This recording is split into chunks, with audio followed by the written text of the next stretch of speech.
नित्यानन्दं परमसुखदं केवलं ज्ञानमूर्तिं द्वन्द्वातीतं गगनसदृशं तत्त्वमस्यादिलक्ष्यम् एकं नित्यं विमलमचलं सर्वधी साक्षिभूतं भावातीतं त्रिगुणरहितं सद्गुरुं तं Namami.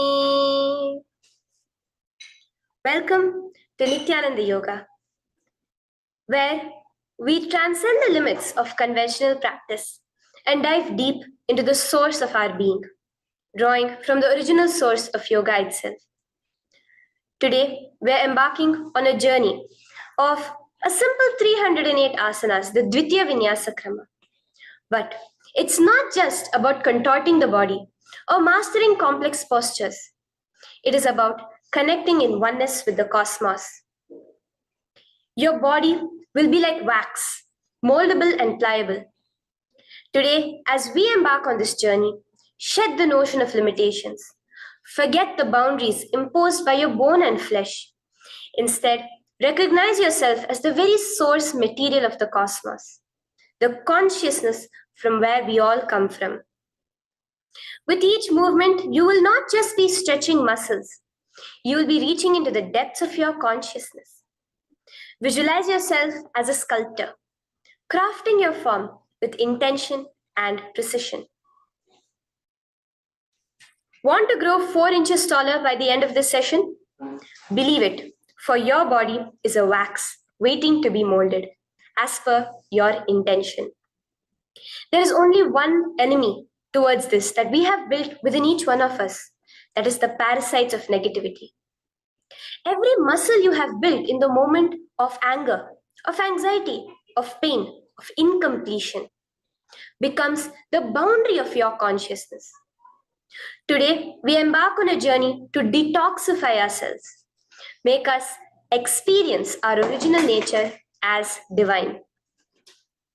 So as we go through these 12 components, which is so unique to Nityananda Yoga, from the original source, the Vedas and Agamas, remember, you are not bound by limitations. You are the creator of your reality.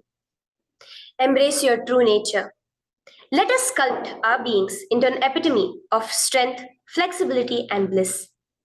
Welcome to a transformative experience like no other, Nityananda Yoga. There are 12 different components that consist Nityananda Yoga. One is the asanas, which we traditionally know of. The various body postures revealed by Paramashiva to align the physical geometry of our body, the physical geography of our body, to the cosmic geometry, the cosmic geography. As Paramashiva says, sthiram sukham asanam, that body posture which is steady, comfortable, because it's in its original nature of Paramashivatva. The second are the pranayamas, the various systematic breathing techniques that Paramashiva has revealed for each one of us, that connect us to the higher dimensions of the cosmos and increase the life energy within us. The fourth are the bandhas, the different internal locks of the body. The third are the mudras, the various hand gestures and body movements to seal that life energy within ourselves. The very word mudra means seals. You will be able to seal the space of oneness within you with Paramashiva. The fourth are the bandhas, the various internal locks of the body to awaken the Kundalini Shakti, our latent potential energy, and make us conducive for the ultimate experience. The fifth are the karanas, the beautiful dance movements of the body, revealed by Paramashiva to put you in the space of ultimate bliss, and which engage all the different parts of your body. The next are the visualizations. As Swamiji says, the intention with which you move your body manifests as your reality. As you hold the visualization within you of the various gods and goddesses of KAILASA, of the various beings of this universe, you manifest the powers of those beings within you. The next are the japas, the various powerful energy vibrations of the cosmos that you will be subtly repeating in your throat center that will cause your very DNA to be bound to the cosmos, to your consciousness with the highest frequency possible. The next are the pramanas, the chanting of the sacred mantras, the original source scripture of Hinduism that reveal the science of Nityananda Yoga, of yoga, because as Swamiji says, yoga has a source and it is Hinduism. These original verses will manifest the vision Paramashiva had when he created yoga in each and every one of us.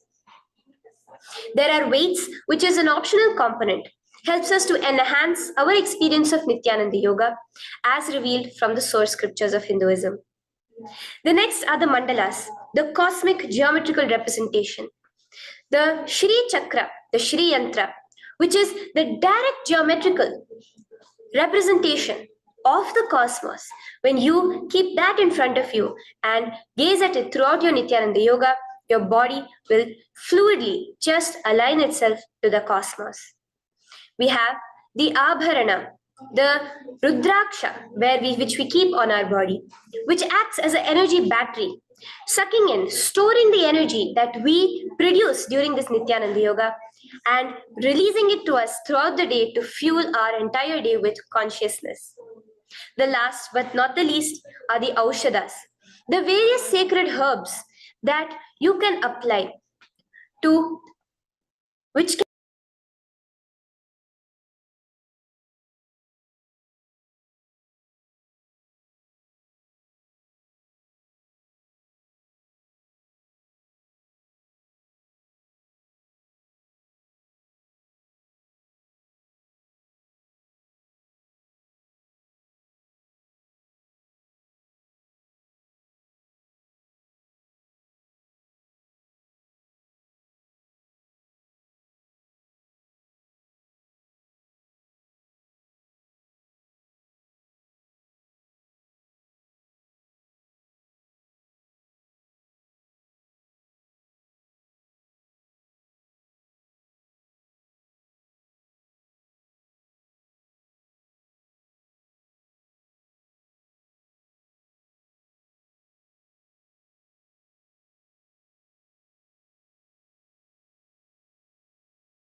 can be infused with the thought current of Paramashivoham to manifest it within you. With this understanding, let us get right into the practice of Nityananda Yoga, which starts with invoking the presence of Paramashiva himself, the very being of Paramashiva, to witness our Nityananda Yoga today, with the chanting of the Shiva Moola Mantra.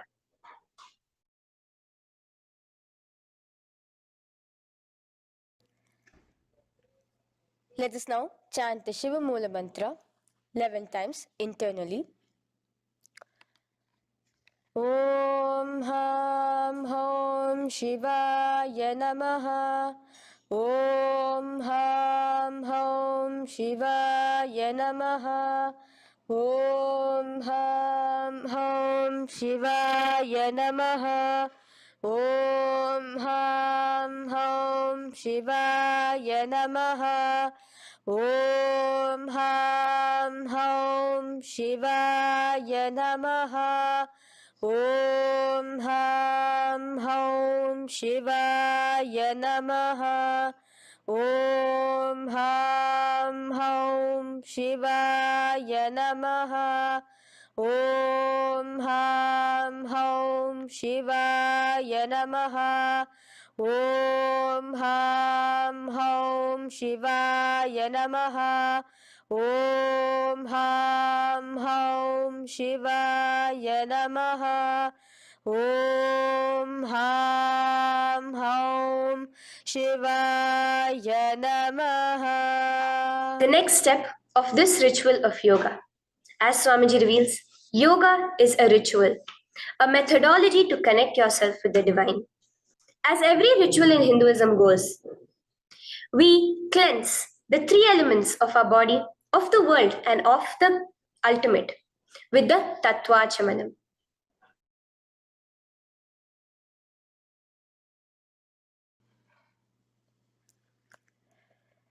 The next is the Tattvachamanam. So now I request all the participants to have the Panchapatram and the Uddharani, the traditional cup and the spoon filled with some fresh water. Now,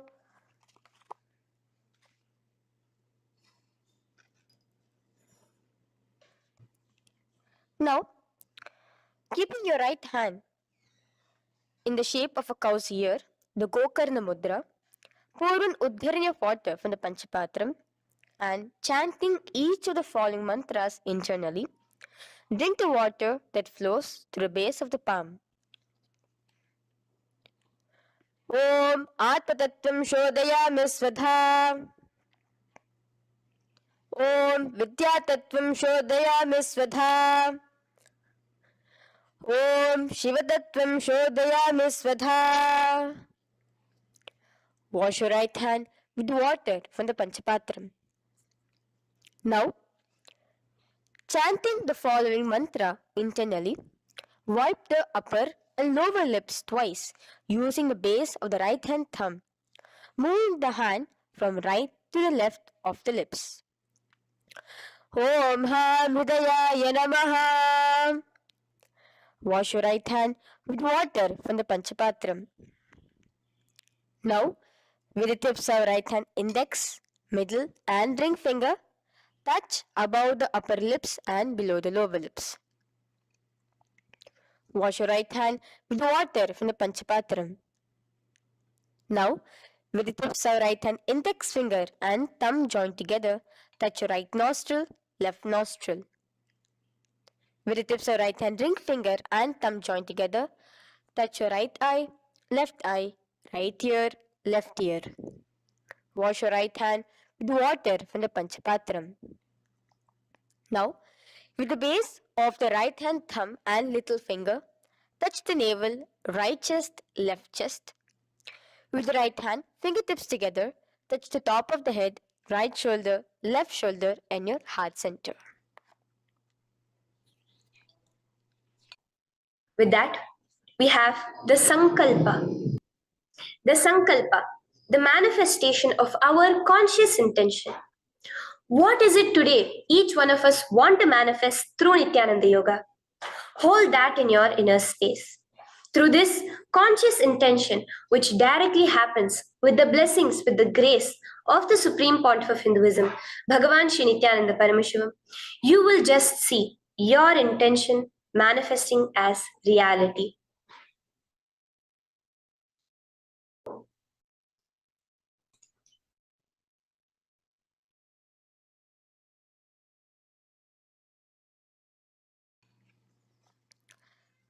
The next is the Sankalpa, the conscious resolution. So now I request all participants now to, with your right hand, cover your left palm, which is the Sankalpa Mudra, and keep both the hands on the right thigh. Continue to keep this mudra till the end of the Sankalpa.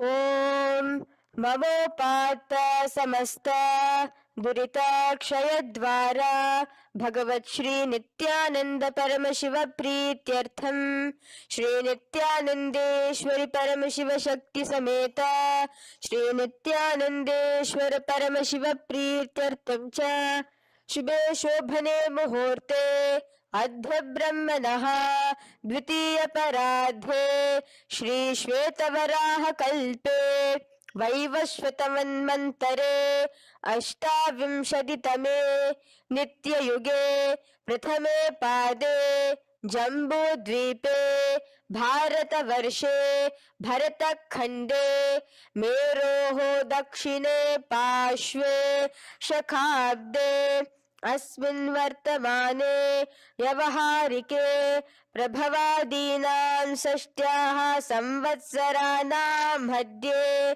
शुभनाम संवत्सरे शुभायने शुभऋतौ शुभमासे शुभपक्षे शुभतिथौ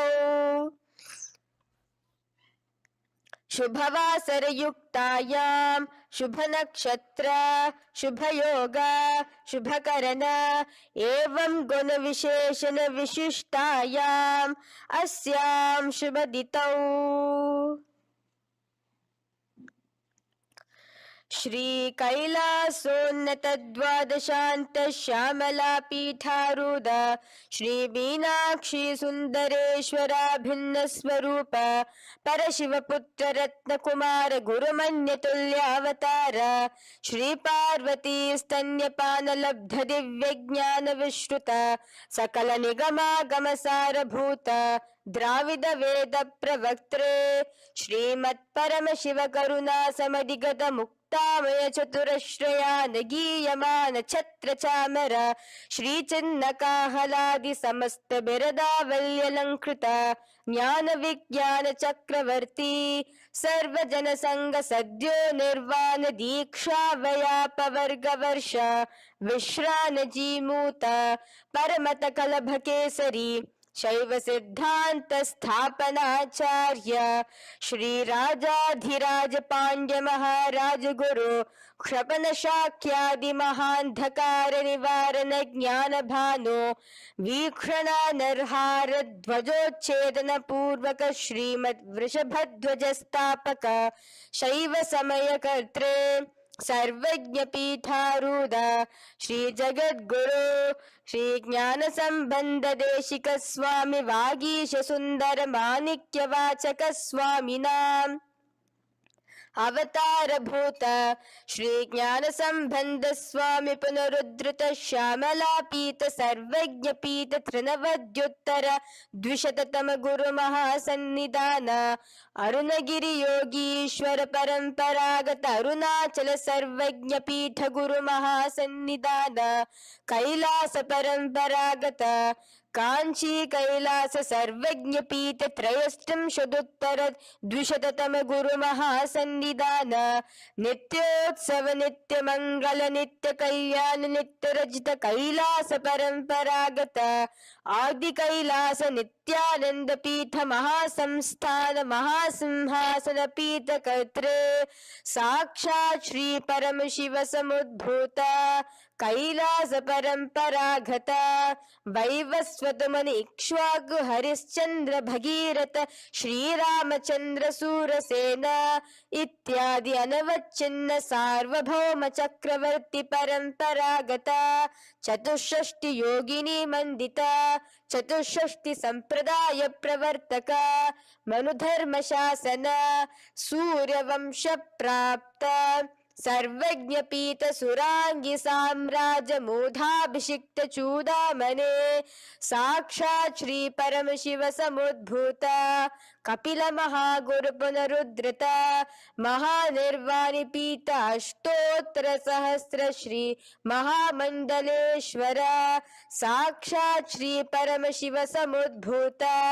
श्री महागणपति समारंभ अनवच्छिन्न पीतादीश्वर गुरु परंपरा प्राप्त अतल पीता अष्टोत्तर सहस्रतम अष्टोत्तर सहस्र श्री अतल पीताधीश्वर धर्म मुक्ति स्वर्गपुर स्वर्ण पीता त्रयोविंश गुरु महासन्निधान कैलास परंपरागत आदिपीठ सर्वज्ञ पीठ जगद्गुरु श्री कैलास पुनरुद्धारक श्री कैलास परमाचार्य श्रीमत् परमहंस परिव्राजकाचार्य वर्य सच्चिदानंद प्रणव स्वरूप श्रोत्रिय ब्रह्मनिष्ठ श्रीमद् जगद्गुरु श्रील श्री भगवत श्री नित्यानंद परम शिव श्री ज्ञान संबंध देशिक परमाचार्य स्वामिनां प्रीत्यर्थम तेषां पादारविन्दयोः भक्ति सिद्ध्यर्थम गुरु कृपा कटाक्ष सिद्ध्यर्थम क्षेम स्थैर्य वीर विजय आयुरारोग्य ऐश्वर्यानां अभिवृद्ध्यर्थम धर्मार्थ काम मोक्ष चतुर्विध फल पुरुषार्थ सिद्ध्यर्थम समस्त दुरितोपशांत्यर्थम समस्त मंगलावाप्यर्थम भगवत श्री नित्यानंद परम शिव प्रसादेन सकुटुंबस्य ज्ञान वैराग्य जीवन मुक्ति प्राप्त्यर्थम भगवत श्री नित्यानंद परम शिव कृपा कटाक्षेन पूर्ण आरोग्य युक्त दृढ़गात्र यौगिक शरीर सिद्ध्यर्थम परम शिव शक्ति आविष्करणार्थम नित्यानंद योगाभ्यासं करिष्ये. Now wash your right hand with water from the Panchapatram. Om Apaupasprisya. Now, let's get started with the asanas. Okay? Sit first in a cross-legged position on the ground in Sukhasana. Bring your hands into the Bindu Mudra with your thumbs and index fingers touching each other. Place it on top of your knees. Here we have the Kumbhaka, the pranayama of Samana Kumbhaka. As you inhale and exhale, visualize flames licking up your spine. Do the bandhas, the locks, the Mahamudra Bandha, all three of the bandhas, where you are doing the Jalandhara Bandha, tucking in your chin to your chest, the Udyana Bandha, sucking in your stomach, and the Moola Bandha, clenching your perineum. For the first set of asanas, we have the japa Soham, which you'll be repeating in your throat center. As you do Sukhasana, visualize Lord Shiva in your inner space. The next asana is Parvatasana. Now, from the seated position, bring both your feet to the opposite thighs. Clasp your hands together in front of your heart center in the Anjali Mudra and raise it above your head. Keep your hands as straight as you can. Continue the Samana Kumbhaka and the Japa of Soham. Remain with all the three bandhas, the chin to your chest in Jalandhara Bandha, the stomach tucked in Udyana Bandha, and the clenched perineum in Moola Bandha. Here, visualize yourself as Mount Kailash. The next asana is Hali Pavasana. Now slowly bring your feet together in front of your body as you stretch it out a little further away. Now bring your hands behind your back and clasp the left hand by your right. Lean forward, placing your forehead on the ground as you continue to engage all the three bandhas. Here, gaze at your nose. Visualize Swamiji, the Supreme Pontiff of Hinduism, in your inner space. Now, in a similar position from Hali Pavasana, just release your hands, slightly get up and bring your hands in front of your body. Place them on the ground, cupping your hands, making a hollow in Nagi Pavasana. Visualize yourself as a snake, gazing at your nose. Continue the japa, the pranayama, and all three bandhas engaged. Now, raise up. This is Kokilasana. Hold your big toes with your index and middle finger in the Prana Mudra. Stretch your legs straight out and upwards. Cross it into Padmasana. Bring it to your opposite thighs. Lean forward and down onto your elbows. Again, tuck your chin into your chest, suck in your stomach and clench the perineum in the Mahamudra Bandha. Visualize yourself as a bird in Kokilasana. The next is Neti-asana. Now, raise up again. Bring one ankle to the top of the opposite knee. Hold the elbows with your hands. Hold the respective elbows with the opposite hands. Again, engage all the three bandhas and rotate your arms in a circular motion. Keep the spine completely straight and gaze towards your nose. Visualize Swamiji, the Supreme Pontiff of Hinduism, in your inner space. Next is Gajasana. Press your hands onto the ground. You can bring your feet a little back as you raise yourself up, your hips up high. Lower your head and then chest, scooping your body forward again and again. Here, engage the Udyana Bandha, where you suck in your stomach along with the Mula Bandha, clenching the perineum. Visualize yourself as an elephant. Gajasana. Now stop the movement slowly. In another dynamic asana, which is Rikshasana, you will start alternatively pressing the heel of one foot onto the ground while lifting the other heel up. Repeat this again and again. The next is Vaishyasana. Now slowly come to a standing position. Stand tall on the tips of just your big toes. Keep your head neck straight line. And bring the middle, index and ring fingers to your heart in the Hridaya Mudra. Continue engaging the Udyana Bandha. Visualize Swamiji in your inner space. Here we have a very interesting movement, which is the Karanas, the dance movements. So the first Karana is Urdhva Janu Karana, which literally means the raised knee. So now stand in the Aramandi position, which is your heels touching together, the toes facing outwards, almost at a 45-degree angle. Bend your knees low and keep both your hands at your chest, elbows parallel to the ground. Twist one knee towards the center of your body. Raise it up, back across the body back to the original position. Simultaneously with the leg movement, follow it with your respective hand, up and across the body. Repeat this alternatively on both sides. Now, in Balalingasana, come back to a standing position straight and interlace your fingers from outside in. This is the Sarva Vashankari Mudra. Hold on to your knee, pulling it up towards your chest. Pull it tight. Continue to keep your spine straight. Engage all the three bandhas, the Jalandhara Bandha, the Udyana Bandha and the Mula Bandha. As you are holding your knee, visualize yourself holding, caressing a baby. Balalingasana. The next asana is Pada Pidanasana. Now the same foot which is raised, clasp it with your hands and pull it behind towards your body, holding it with both your hands. Again, engage all the three bandhas, standing tall. Visualize Swamiji, the Supreme Pontiff of Hinduism, in your inner space.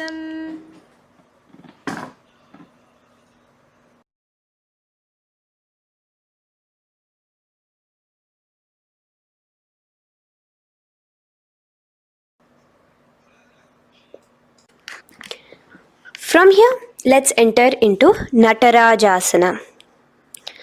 Now, the same foot you're already holding behind your back, twist the same hand of that leg inwards and pull the leg back. Extend the opposite hand forward with the index and thumbs together, again in the Bindu Mudra. Now, pull the foot back and up while leaning forward in Natarajasana. Hold your balance here. Here you will be engaging only the Mula Bandha, visualizing yourself as Lord Nataraja, the Lord of Dance.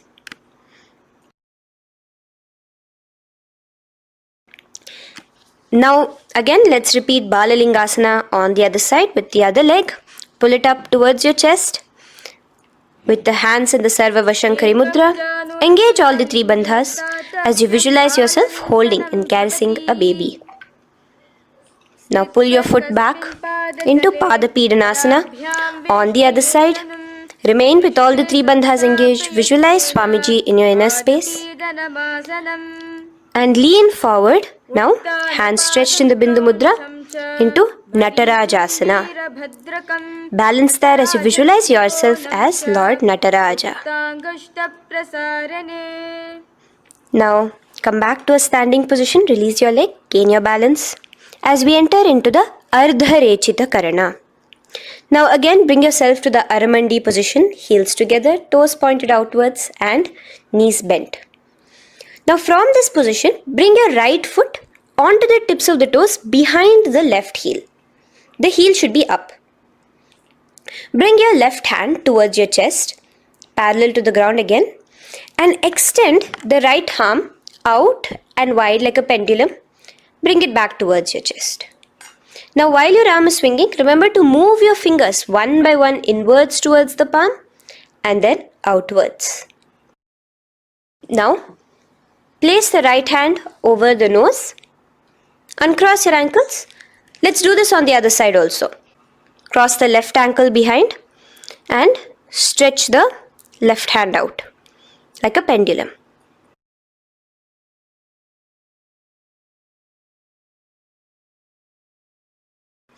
Bring it to your nose and cross the ankles. Now let us enter into the skeleton dance. It's a very powerful meditation. It cleanses the muscle memory. Any patterns which are there within your muscle memory can be completely wiped out through this skeleton dance. Just 2 simple steps. Now stand straight. Visualize yourself as a skeleton. You can close your eyes. Just visualize yourself as pure bones.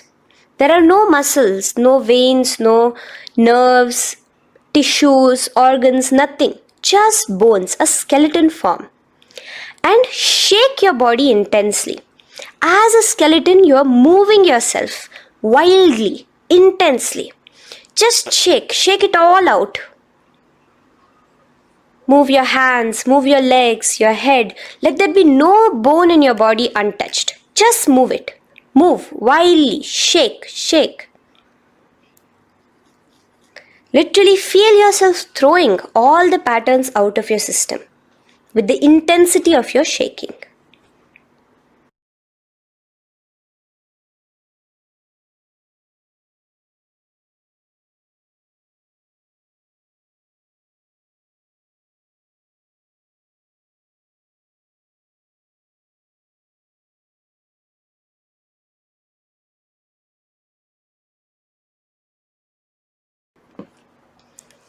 Now slowly calm down.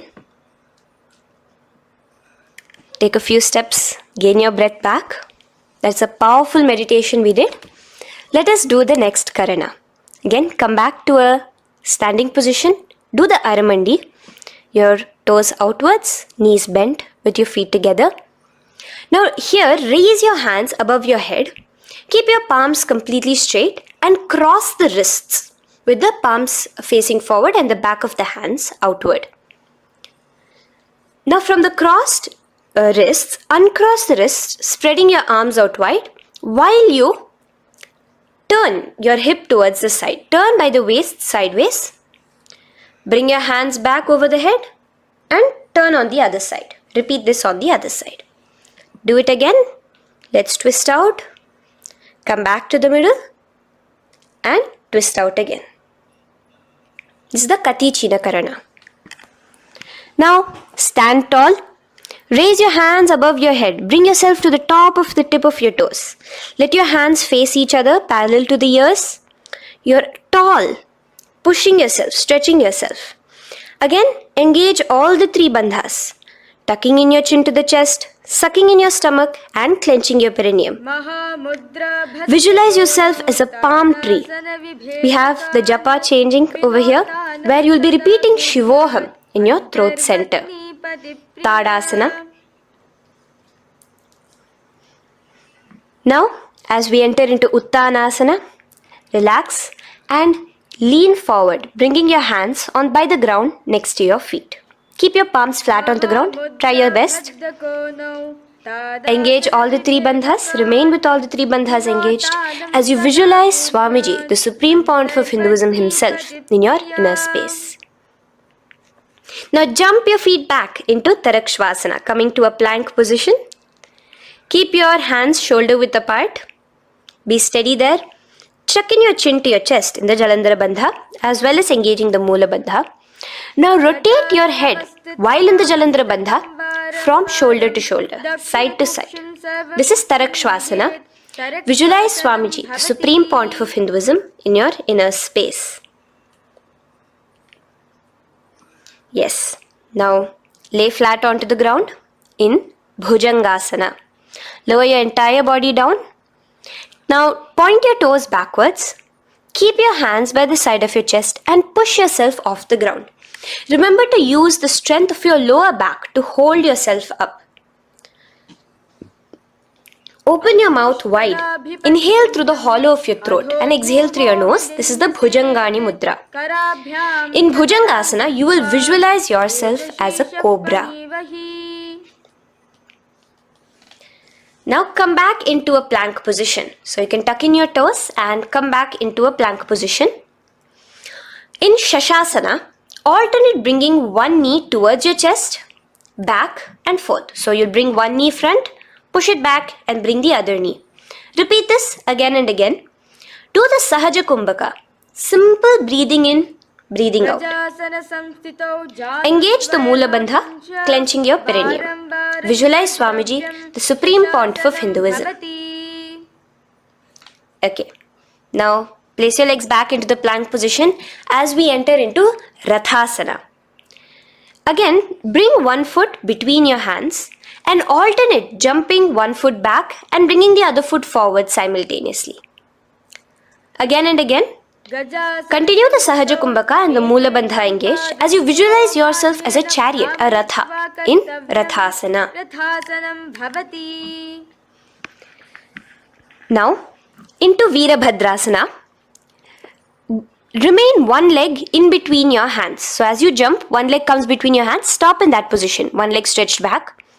And raise yourself up into a standing position. So the front foot will be pointing forwards and bent at a 90-degree angle. The knee will be bent at a 90-degree angle.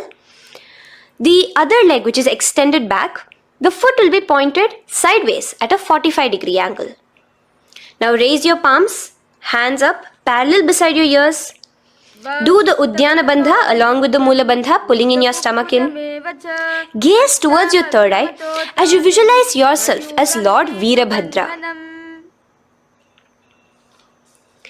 Now relax down, switch your legs around and let us do Veerabhadrasana on the other side. Stretch your hands up, gaze towards your third eye, suck in your stomach in the Uddiyana Bandha and visualize yourself as Lord Veerabhadra. Okay, bring your feet together now. Let us move into Vrikshasana. Now stand tall, gain your balance here slowly. Bring one foot towards the inner thigh. Bring your palms together, raise them up above your head in the Anjali Mudra. Keep your elbows as straight as you can. Again, continue the Uddiyana Bandha, sucking in your stomach. Gaze forward, hold your balance, visualize yourself as a tree, the stability of a tree in Vrikshasana. Now, slowly bring your hands down. Now the foot which is in your inner thigh, bring it towards the opposite, to the root of the opposite thigh. Bring your hands in the Namaskar Mudra in front of your heart center together and visualize yourself here as Lord Garuda, just engaging the Mula Bandha alone here. This is Garudasana. Now let us repeat Vrikshasana on the other side. Slowly put your foot down. Bring the other foot to the inner thigh. Raise your hands above your head. Suck in your stomach in the Uddiyana Bandha and visualize yourself as a tree. Let's repeat Garudasana on the other side. Slowly bring the foot to the opposite thigh and lower your hands to be in front of your heart center. Release the Uddiyana Bandha, just engaging the Mula Bandha, clenching your perineum. Visualize yourself as Lord Garuda, the eagle vehicle of Lord Mahavishnu. Okay, bring both your feet to the ground now and spread them far apart from each other. Now keep one leg toes pointing forward and the other set of toes pointing sideways. Straighten your arms out parallel towards the ground. Bring your front arm down towards the front foot, beside your foot, while the other arm extends towards the sky. Visualize yourself as a triangle in Trikonasana. Now raise up and let's repeat Trikonasana on the other side. Switch the position of your legs around and go forward. The other arm raised towards the sky. Visualize yourself as a triangle. Now come back to a standing position. Bring your feet together. We are having another Karana, the Nikuttaka Karana. Bring yourself to the Aramandi position. Feet together, knees out wide. Here now bring your hands towards your chest, but keep both your palms parallel towards each other. Bring your right foot onto the toes with the heels up. And simultaneously bringing the right hand towards the top. Now drop the right foot, simultaneously lifting the left foot onto the toes and switch the hands position. Now the left hand is on the top and the right hand is on the bottom. Repeat and let us do this repeatedly. Okay, relax now, come back to a straight position and sit down onto your toes. Sit on your heels with your toes on the ground, knees raised up off the ground, together in front of you in Angushtasana. Bring your hands together in the Namaskara Mudra in front of your heart center. We have a very interesting pranayama over here, which is the Bhramari Kumbhaka, where you will be subtly buzzing like a bee as you do this asana. The japa we will be entering into is Sadashivoham. In Angushtasana, engage the Mula Bandha as you visualize Swamiji, the Supreme Pontiff of Hinduism, in your inner space. Now in the same position, slowly bring your hands to the ground. Balance yourself as you stretch one foot forward, sitting on the heel of one foot and the other foot stretched forward, toes pointed upwards. Bring your hands to the Vara Mudra, just the tips of the finger on the ground while the palm faces forward, both your hands. Continue to engage the the Mula Bandha, clenching the perineum as you visualize Swamiji, the Supreme Pontiff of Hinduism, in your inner space. Now, stretch, the leg is stretched forward, right? Stretch the same hand, the respective hand forward and clasp onto the big toe of that foot in the Prana Mudra with your index and middle fingers. The other hand, bring it to the back of the respective heel in Vidhunanasana as you visualize Swamiji in your inner space.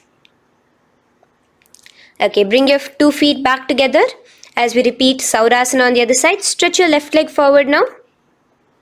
Palms in the Vara Mudra on the ground. Visualize Swamiji in your inner space. And lean forward into Vidhunanasana on the other leg. Clasp your toes. Bring the other hand to the back heel. Continue to visualize Swamiji.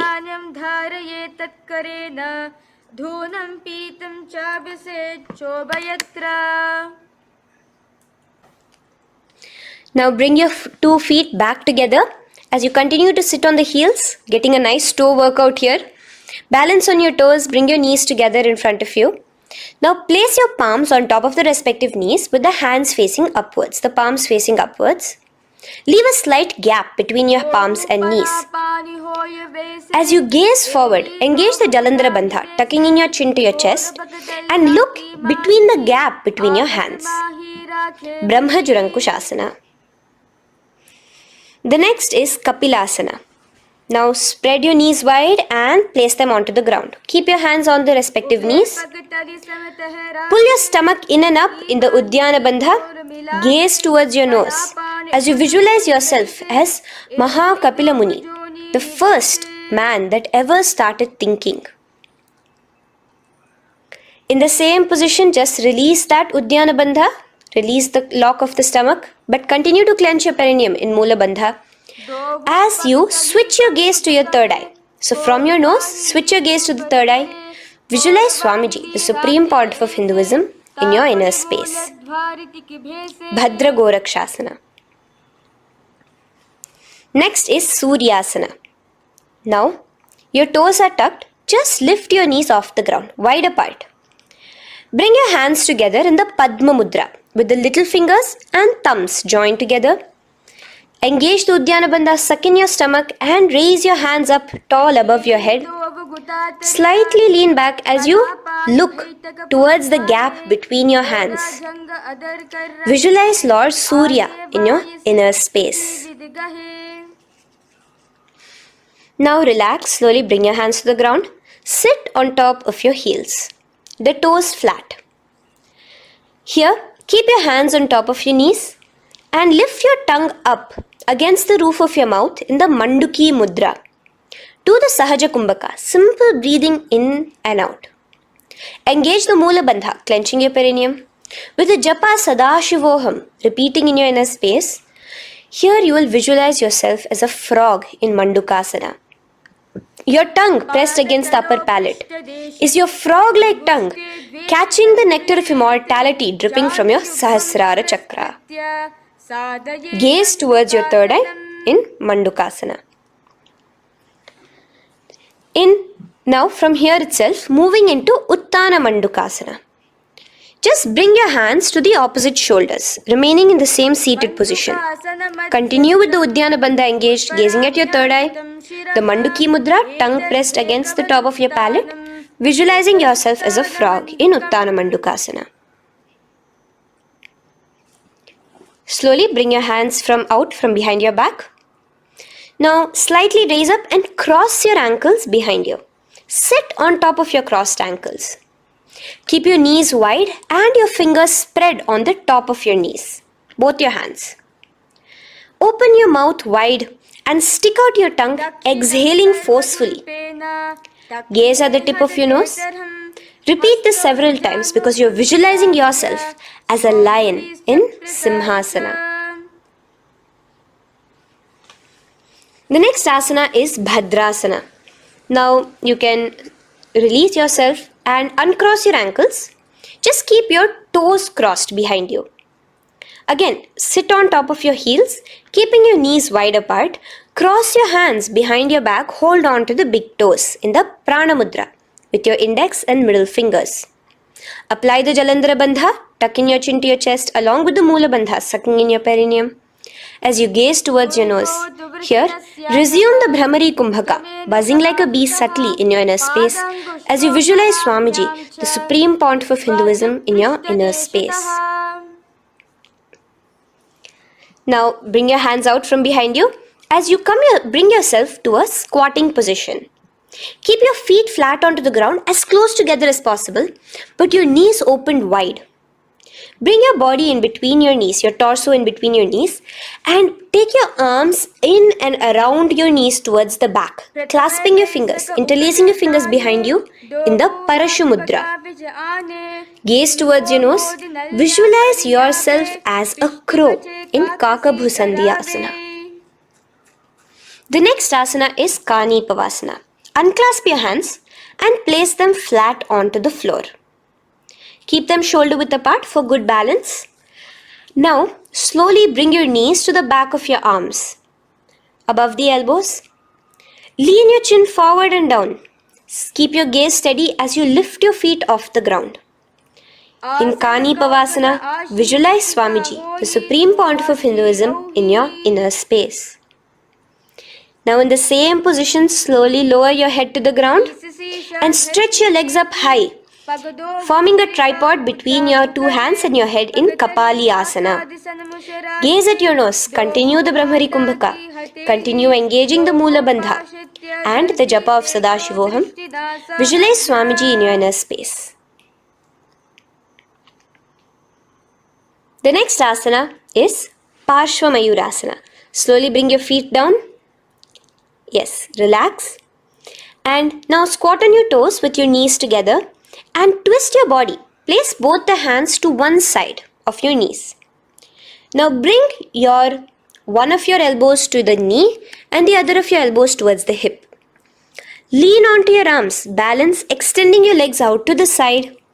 Gaze towards your third eye, visualizing yourself as a peacock. In Parshva Mayurasana, as you do the pranayama, the Rechaka Kumbhaka, let your exhalations be prolonged and your inhalations be slightly shorter. Now relax, bring your feet to the ground and bring your body to the other side of your knees. As you repeat Parshva Mayurasana on the other side, lean forward, stretch your legs, gaze at your third eye, visualize yourself as a peacock. Now let's do Bhairaganathasana.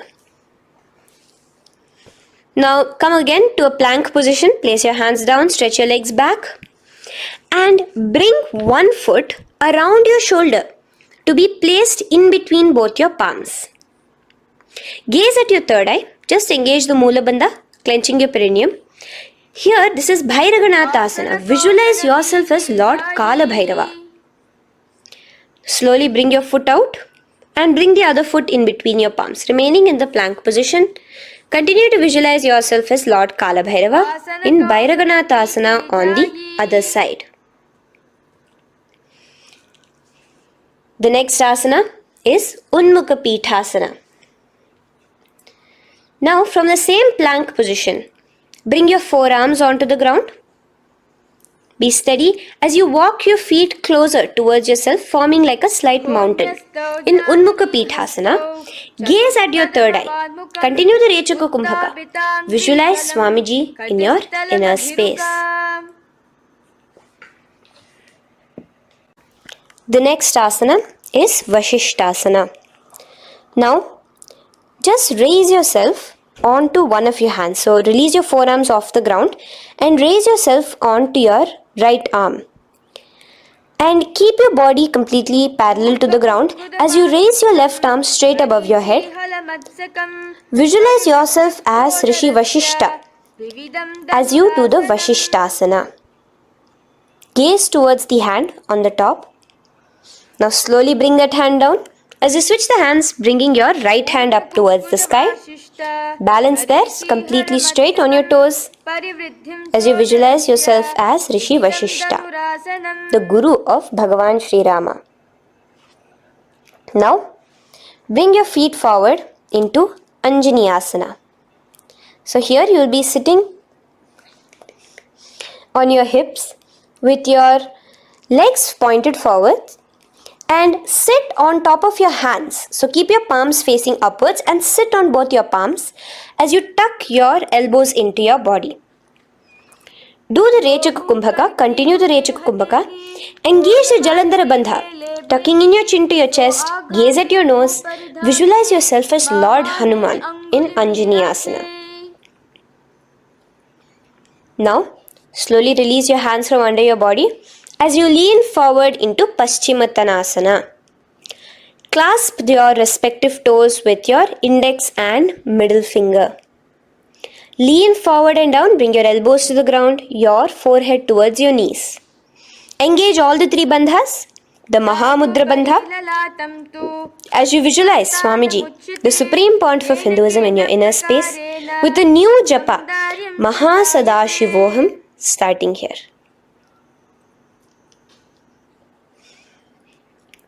The next is Ugrasana. Now, you can raise up and clasp your hands behind your neck in the Parashumudra. Interlace both your fingers. Lean forward and down, bringing your forehead to your knees and your elbows onto the ground. Again, engage all the three bandhas in the Mahamudra Bandha as you visualize Devi Kali in your inner space in Ugrasana. The next is Marichiyasana. So raise up and keep one leg pointed forward while you bring the other leg towards the groin, the knee pointed upwards. Place the foot flat on the ground. Now lean forward. Bring both your hands, wrap your arms around the raised knee, clasping your hands behind the back together. Bring your chest to the thigh with your head towards the knee. Here engage just the Moola Bandha, sucking in your perineum, as you visualize yourself as Rishi Marichi in Marichiyasana. The next asana is Mahamudrasana. Now slowly raise up and the raised knee, let it rest by your side with your leg towards the inner thigh of the opposite leg. Now again reach down, hold your foot, bring your elbows to the ground, your forehead to your knees. Engage all the three bandhas in the Mahamudra Bandha. Gaze at your nose, visualize Swamiji himself in your inner space. Raise up. Let's repeat Marichiyasana on the other side. Bring the other foot straight while the other foot comes into the groin. Knee up. Lean forward, clasping your hands behind your back. Visualize yourself as Sage Marichi. Now from here, raise up, engage all the three bandhas as you let your knee fall to the side. Lean forward, clasping the foot. Gaze at your nose. Visualize Swamiji in your inner space in Mahamudrasana on the other side. Now, bring yourself to a seated position. Sit and bring the soles of your feet together. Bend your knees and keep your heels as close towards you as possible. While try to touch your knees to the ground. Clasp your feet together with both your hands. Maintain a straight spine. Gaze towards your nose in Bhadrasana 2. Visualize Swamiji, the Supreme Pontiff of Hinduism, in your inner space. The next asana is Gwali Pavasana. Now, keeping your feet together, just bring your hands towards the respective knees. Just lightly place them there. Tuck your chin to your chest in the Jalandhara Bandha, continuing to engage the Moola Bandha, clenching your perineum. As you gaze at your nose, visualize Swamiji, the Supreme Pontiff of Hinduism, in your inner space. Now, push your soles slightly further away from you. The joined feet, push it further away from your body.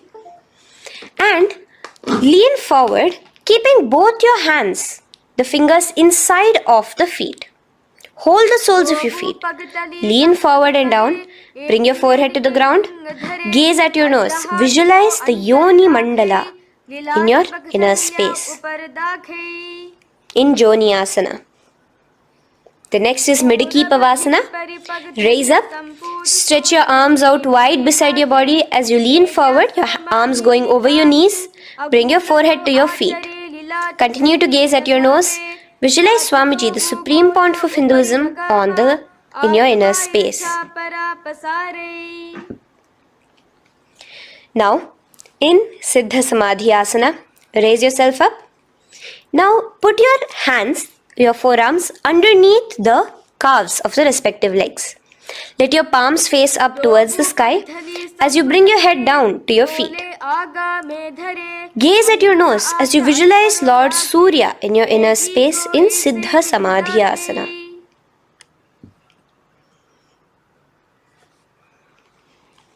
The next asana is Chinaki Pavasana. Raise up now.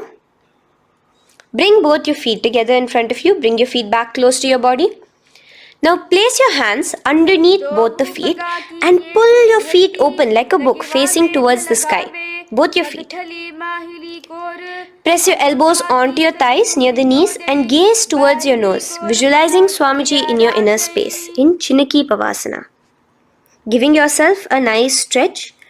Now release your feet and bring your hands to the respective knees. Gently push down on your knees, pushing it towards the ground.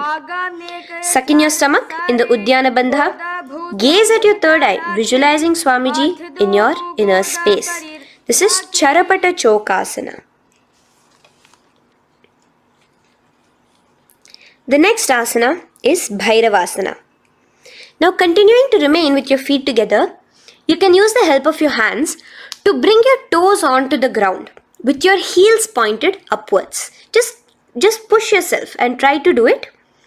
Continue to remain with the Uddiyana Bandha engaged, your stomach sucked in. Bring your hands to the Bindu Mudra with the index and thumbs together on top of the knees. Gaze at your third eye. Visualize yourself as Lord Kala Bhairava in Bhairavasana. The next asana is Samanasana. So slowly you can bring your feet out from underneath. Take now one foot towards your chest, holding with both your hands as the other foot rests by the perineum. Pull the sole onto your chest.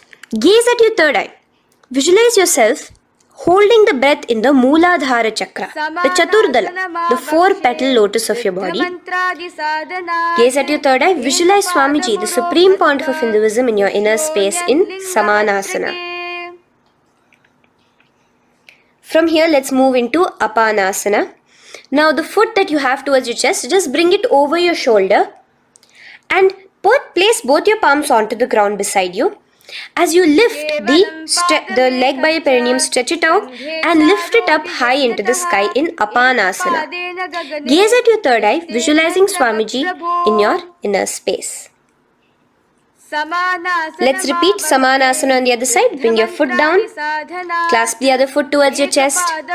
Gaze at your third eye, visualizing Swamiji in your inner space. And bring the foot onto your shoulder as we repeat Apanasana on the other side. Stretch your leg out straight in front of you, up high towards the sky, gazing at the third eye, visualizing Swamiji in your inner space. Okay, relax slowly. Let's move into Gomukhasana. Now, sitting in a seated position, cross one leg over the other, like over, and align the knees together at the center of your body and the feet by the opposite hips. Place both your hands on top of the stacked knees. Gaze at your nose.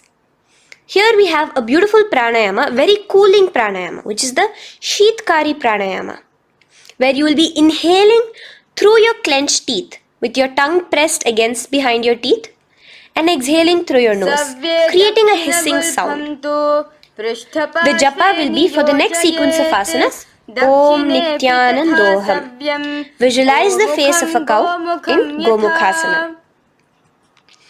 Now, keep your knees crossed. From the knees, bring your hands towards the respective toes on the side of the body. Clasp the big toe in Pranamudra. Suck in your stomach in the Uddiyana Bandha. Visualize yourself as Rishika Anasuya in Anasuyasana. Now in Anusuyasana 2, just bring your hands behind your back, clasp together, interlaced fingers in the Parashamudra. Lean forward and down. Try to bring your nose to touch the ground in front of you. Just visualize yourself as Rishika Anasuya and gaze at your nose. Anusuyasana 2. Raise yourself up now. Now bring one foot towards the perineum, knee resting on the ground. Raise your other foot with the foot in front of the lying down foot, knees pointed upwards towards your chest. Place your hands on the respective knees. Keep your spine tall, chest out. Gaze at your nose. Visualize yourself as Lord Garuda, the eagle vehicle of Bhagavan Mahavishnu. Garudasana 2.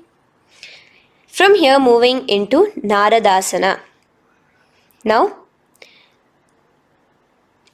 keep both your hands, bring both your hands behind your neck and clasp them in the Parashamudra. Interlace your fingers behind your neck.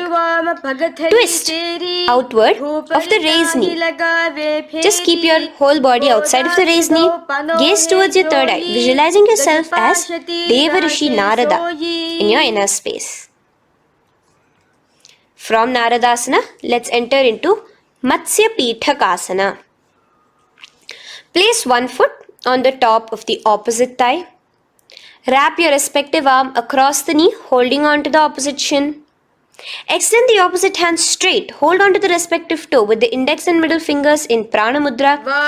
Gaze towards your nose. Visualize Matsyavatara, the fish form of Bhagavan Mahavishnu in your inner space. In Matsya Pitakasana.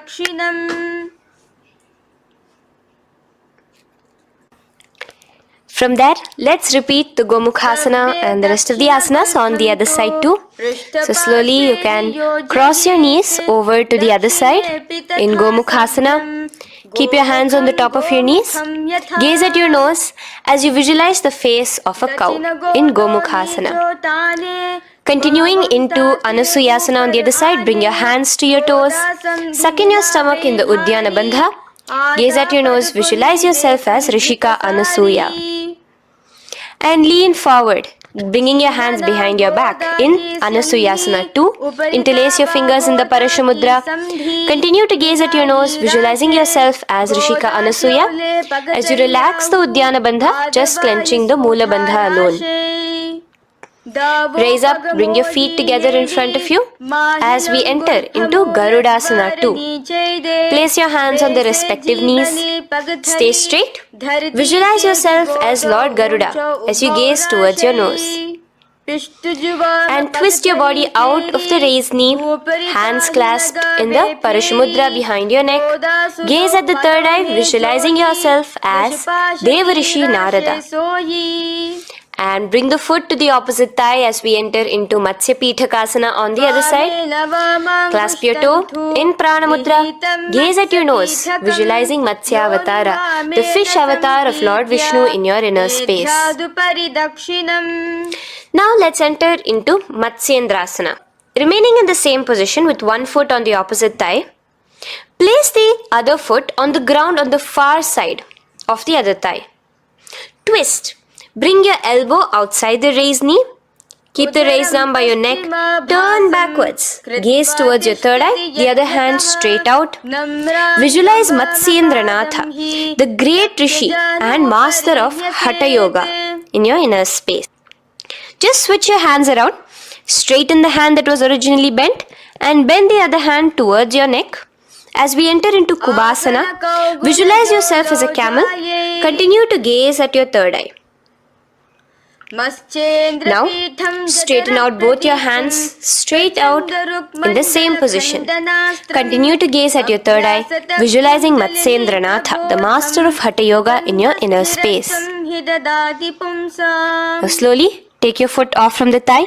As we enter into Matsyendrasana on the other side, bring the other foot to the thigh. Place the other foot on the far side. Twist, bringing your elbows outside of the raised knee, hands on the head. The other hand stretched out back. Twist, gazing at your third eye. Visualize Matsyendranatha in your inner space. Switch the hands around as we enter into Kubhasana on the other side. Remember to visualize yourself as a camel. Now stretch both your hands out in Matsyendrasana 2 on the other side. Visualize Matsyendranatha in your inner space. Now, with one leg on the thigh, bring the other foot too to the opposite thigh in Padmasana. Place your palms on the respective knees. Engage all the three bandhas in the Mahamudra Bandha, tucking your chin to your chest, sucking in your stomach and clenching your perineum. We have a new pranayama here, which is the Shitali Kumbhaka, where you will continue to inhale through the teeth without creating the hissing sound and exhale through your nose. A new japa of Om Nityananda Mahasadashivoham starts here. Gaze at your nose in Padmasana, visualizing yourself as Bhagavan Paramashiva.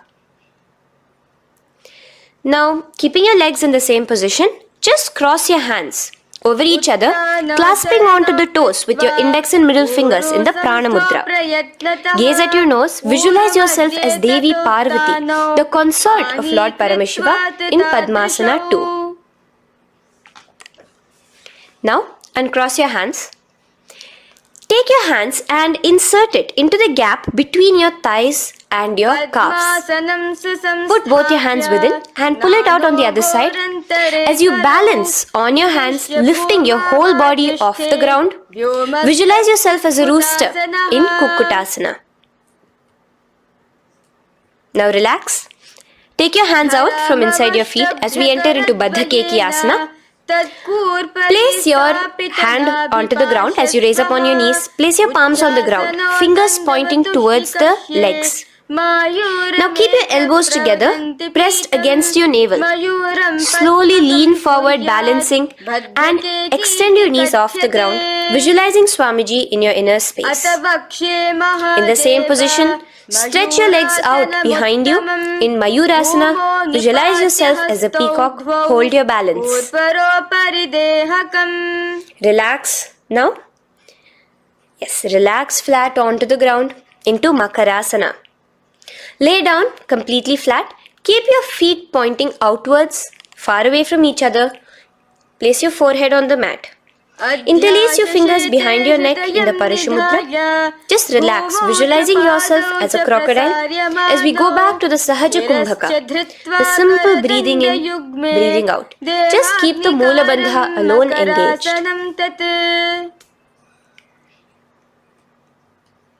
The next asana is Shalabhasana. Now lay on your stomach and place your hands on the ground beside the chest. From the laying position, raise your legs up. Use your core strength to bring your thighs off the ground. Visualizing yourself as a locust in Shalabhasana. Relax your feet down and bring your hands to your feet, pulling your feet down towards the ground beside your hips. In Ushtrasana, visualize yourself as a camel. Now slowly kick your legs back. Rise your hand is clasping your feet. Pull your feet towards the sky, lifting your chest and thighs off the ground. In Dhanurasana, gaze at your third eye. Visualize yourself as Paramashiva's bow. Relax slowly and come up to a sitting position. In Bhagasana, sit on both your knees with your head, neck and spine straight. Clench your perineum in the Mula Bandha. Place your hands on top of your knees. Gaze towards your third eye, visualizing Swamiji, the Supreme Pontiff of Hinduism, in your inner space. From here we enter into Gohyasana. We have a couple of headstand postures here, so get yourself ready. Now place your forearms on the ground with your fingers interlocked. Ensure your elbows are at shoulder width for the best balance. Place the top of your head on the ground, holding your head with your hands. Slowly walk your toes forward until your hips are in a straight line with your shoulders, and just kick your feet up slightly. Make sure not to lose your balance. Keep your knees bent together at your chest. Toes pointed upwards. Gaze to your nose, visualizing Swamiji in your inner space. From here, stretch your legs out into Shirasasana, continuing to hold the balance there as you continue to gaze at your nose, visualizing Swamiji in your inner space. Bring your feet to the ground. Relax slowly. The next asana is Phodyasana. So come to a seated position. Bring your hands behind your calves, stretching your legs up and your forehead to your knees. Visualize Swamiji in your inner space. Here we have a new Kumbhaka, which is the Bhastrika Kumbhaka, where you will be exhaling forcefully, making the sound of a bellows. Phodyasana. The japa for this next series is Om Nityananda Paramashivoham, the Mahavakya. Relax yourself. Continuing to remain balanced with your legs up, just bring your hands to the opposite shoulders. In Parighasana, visualize yourself as a mace as you gaze towards your third eye. Now relax. Keep your elbows and palms onto the ground as your legs are raised. Visualize yourself as a boat in Naukasana. Continuing to gaze towards your third eye, remember to continue the Bhastrika Kumbhaka. Forceful exhalation. Now, continuing to keep your balance, just bring your hands to your feet and Scoop your hands underneath the heels, pull it towards the chest. Keep your spine upright, gaze towards your nose. Visualize yourself as Lord Rudra in Rudrasana, the most ferocious form of Paramashiva. Now lay on your back. So you can remove your hands from underneath your feet and lay on your back. With your feet flat on the ground, knees pointed upwards. Now place your palms down. Just let your fingers touch the back of your heel. Do not clasp your feet. Lift your hips up high, pressing the feet onto the ground. Chin tucked to the chest in the Jalandhara Bandha automatically. Gaze at your nose, visualizing Swamiji in Unmukha Pithasana 2. Now lay onto the ground in Shavasana. Just lay completely flat with your palms facing upwards by the side of your body. Just unclutch from any movement happening within you. Visualize your body is dead. The Supreme Pontiff of Hinduism, Swamiji, is just liberating you. Just let your awareness, your energy completely pervade your body in the Shakti Chalan Mudra as you continue to vibrate with the Mahavakya.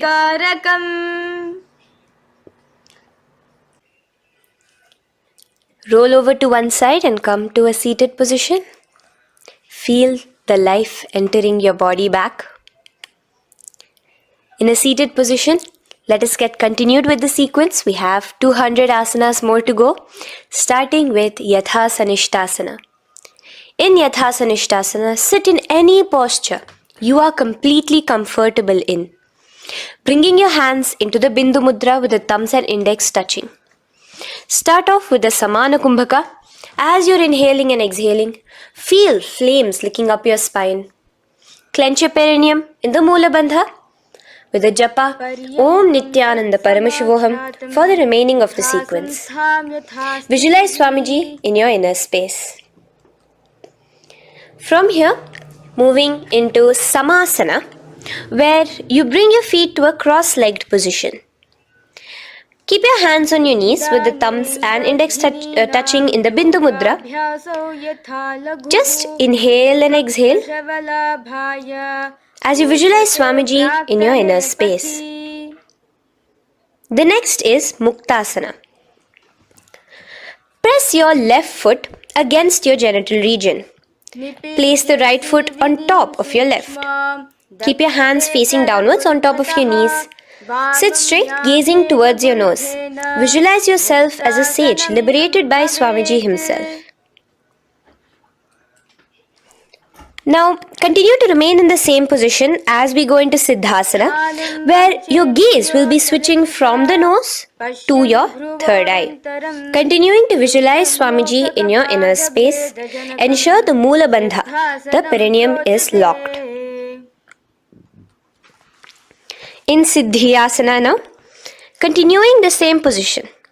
Engage all the three bandhas, sucking in your stomach, bringing your chin to your chest in the Mahamudra Bandha. Switch the gaze to the ground in front of you from your third eye. Visualize Swamiji in your inner space.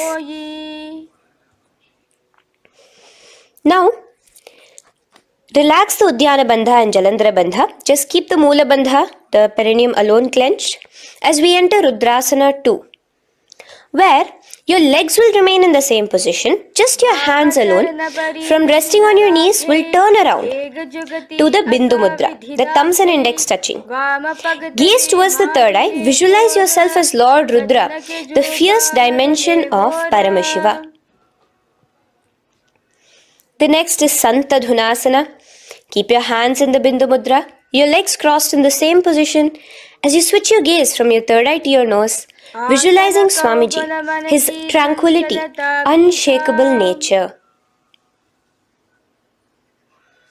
Now, relax the Bindu Mudra, keep your legs in the same position, and bring your hands to your navel, cupping one palm over the other in the Samputa Mudra. It looks sort of like a lotus bud. Continue to visualize Swamiji in your inner space in Siddhasana 2. The next asana is Bandha Yoni Asana. Maintaining one heel over the other in the same position of the legs, Bring your hands to your face in the Shanmukhi Mudra. So just listen carefully now. Bring your little fingers beneath the bottom lip of both hands. Your ring fingers above your upper lip.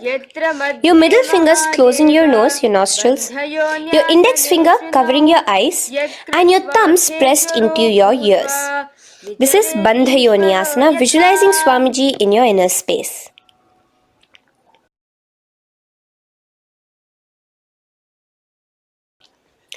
The next asana is Virasana.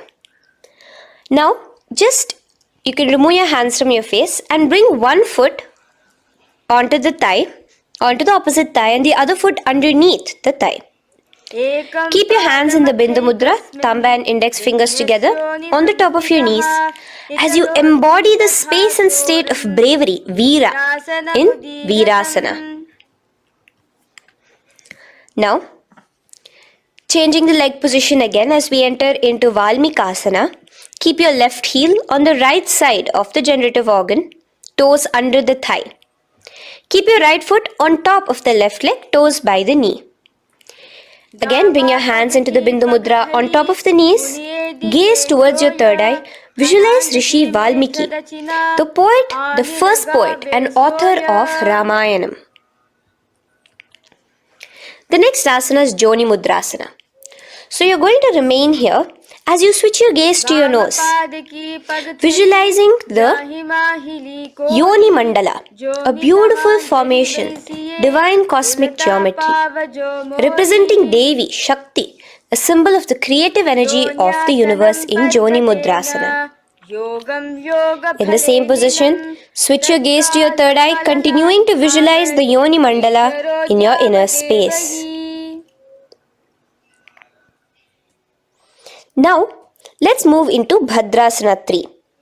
So bring your feet, the soles of your feet together, uncross them and bring them together in front of your body. Hold it with both your hands, pulling it against you. Push your knees down towards the ground. As you gaze at your nose, suck your stomach in the Udyana Bandha. Visualize Lord Veerabhadra in your inner space. Bhadrasana 3. In the same position, we are entering into Aghorasana, where your left hand will rest on top of the left knee, while your right hand comes towards your face. Now, do the Khechari Mudra, where you are bringing your tongue towards the upper palate, gazing towards your third eye. Now, with your right hand, cover your mouth, close the left nostril with your index finger, inhale through the right nostril. Close both the nostrils, hold your breath and exhale through the left nostril in the Abhyantara Kumbhaka. Repeat this on the other side. Visualize yourself as an Aghori, completely dedicated to Paramashiva in Aghorasana. The next asana is Kaneri Pavasana. So you can distance your feet a little away from your body. As you lean forward, place your elbows onto the soles of your feet and rest your chin on your palms. Gaze at your nose, suck your stomach in Udyana Bandha. Here, continuing with the Rechaka Kumbhaka, where your exhalations are prolonged than your inhalations, visualizing yourself as a female elephant drinking water in Kaneri Pavasana. The next asana is Parasana. So now, come to a seated position, raise yourself up and keep your knees raised. Bring your hands underneath your knees, between your calves and thighs, and clasp them together. Interlace your fingers in the Parashamudra in front of your navel. Lift your feet off the mat. Visualize Swamiji, the Supreme Pontiff of Hinduism, in your inner space as you gaze at your nose in Parasana. The next asana we'll be moving into is Gopi Chandasana. Now, take your hands out from in between the feet as you let your feet rest on the ground. Take your hands out from underneath your calves. Interlace your fingers around the feet with the soles of the feet together and raise it up towards your chest. Rest your knee on top of your feet. Gaze at your nose. Embody the state and space of a king in Gopi Chandasana. The next asana is Udarasana. So now just Quickly release your legs, bring your hands underneath your calves and hold on to your feet again from inside out. Both your feet together. Bring your feet up to your chin, resting your chin on top of the interlaced fingers. Bring your feet to your chest, gaze at your nose, visualizing your body, the supreme pontiff of Hinduism, free from any defects in Udarasana. Now, in the same position, just lift your legs up towards your head. Let the top of your hands come towards the top of your head, your forehead. And this is Vishishtasana. Visualize yourself excelling in everything in this posture. Now, slowly relax. Keep your hands underneath your shins as you take your hands up to the shoulder, pulling your hand and interlacing your fingers behind your neck. In Bhujasana, visualize yourself as a cobra. The next asana is Kalyanasana. So in the same seated posture, bring your hands around from behind your neck, remove them and put them around your back, interlacing the fingers behind you. Gaze at your nose. Visualize yourself as a beautiful, auspicious goddess in Kalyanasana.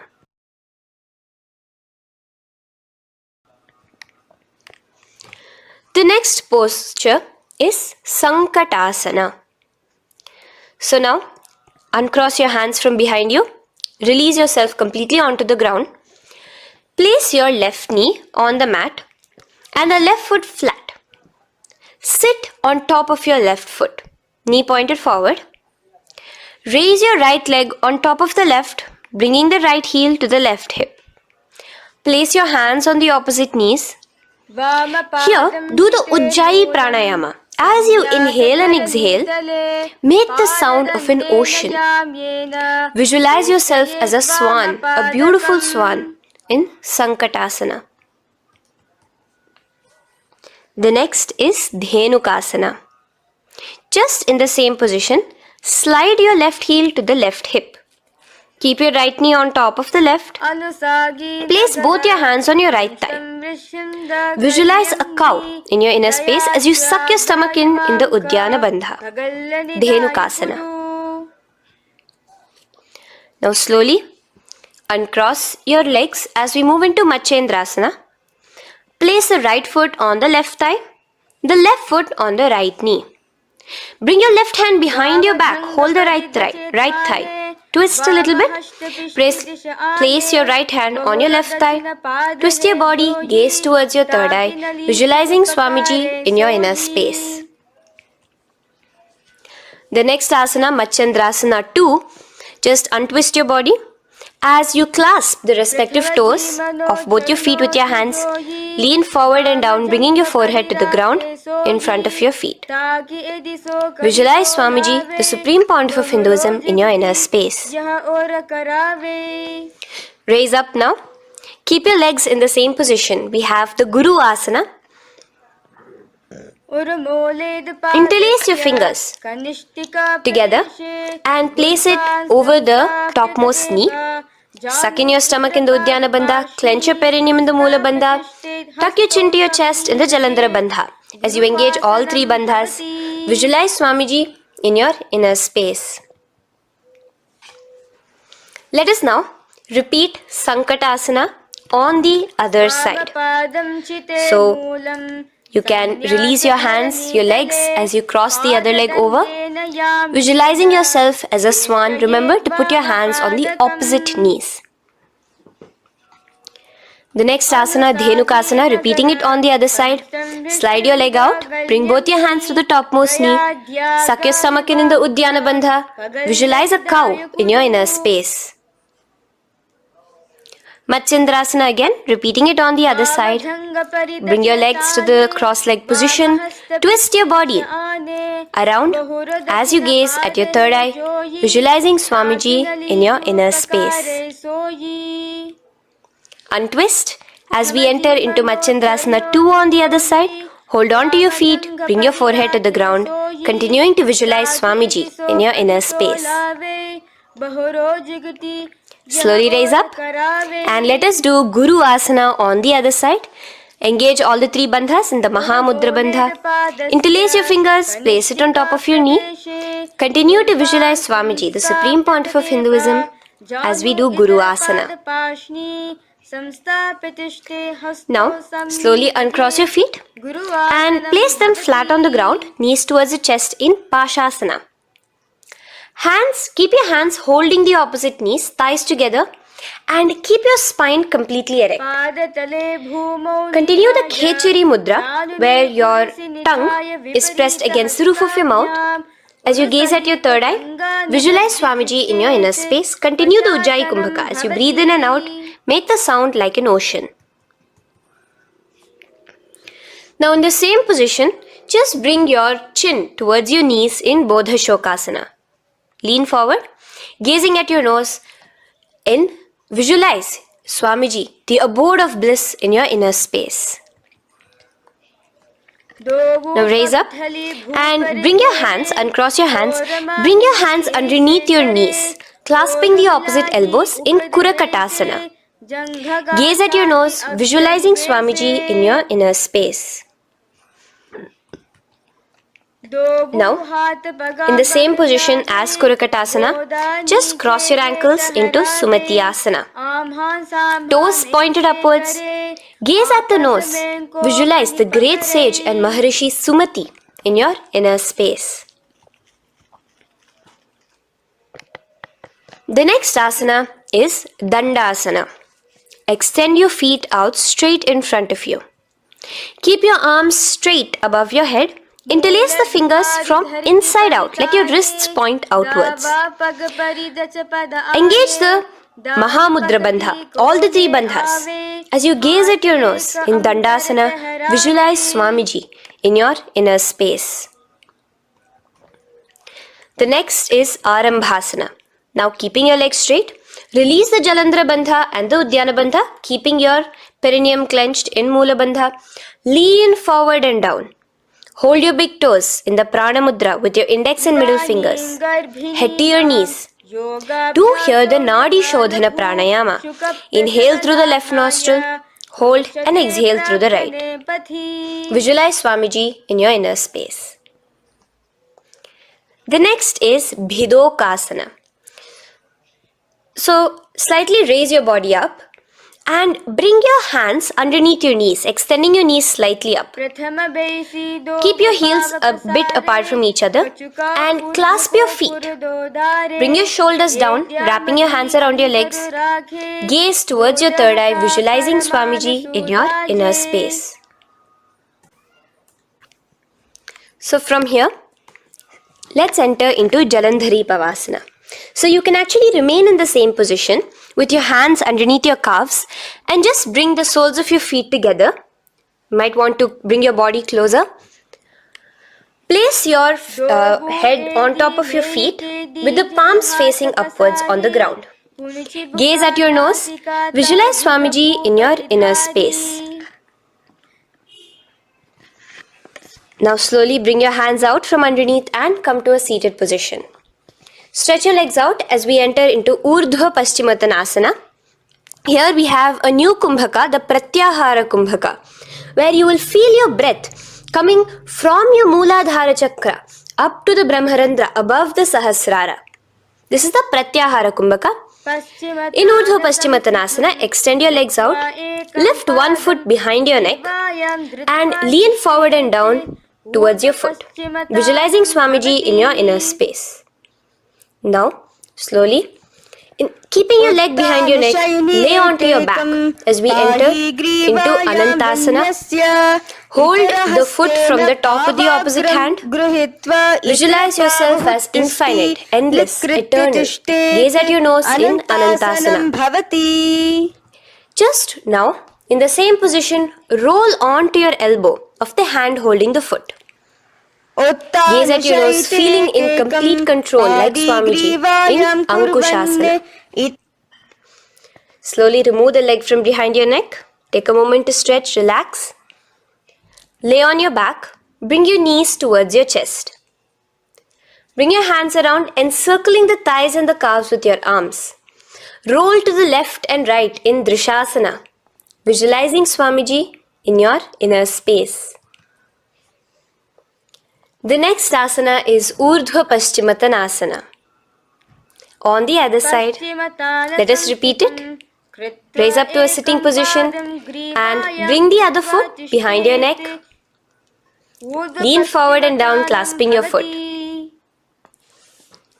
Repeating Anantasana on the other side, lay on your back, bring the opposite hand to the foot, gaze at your nose, and continuing to gaze at your nose, roll onto the elbow as we repeat Ankushasana on the other side.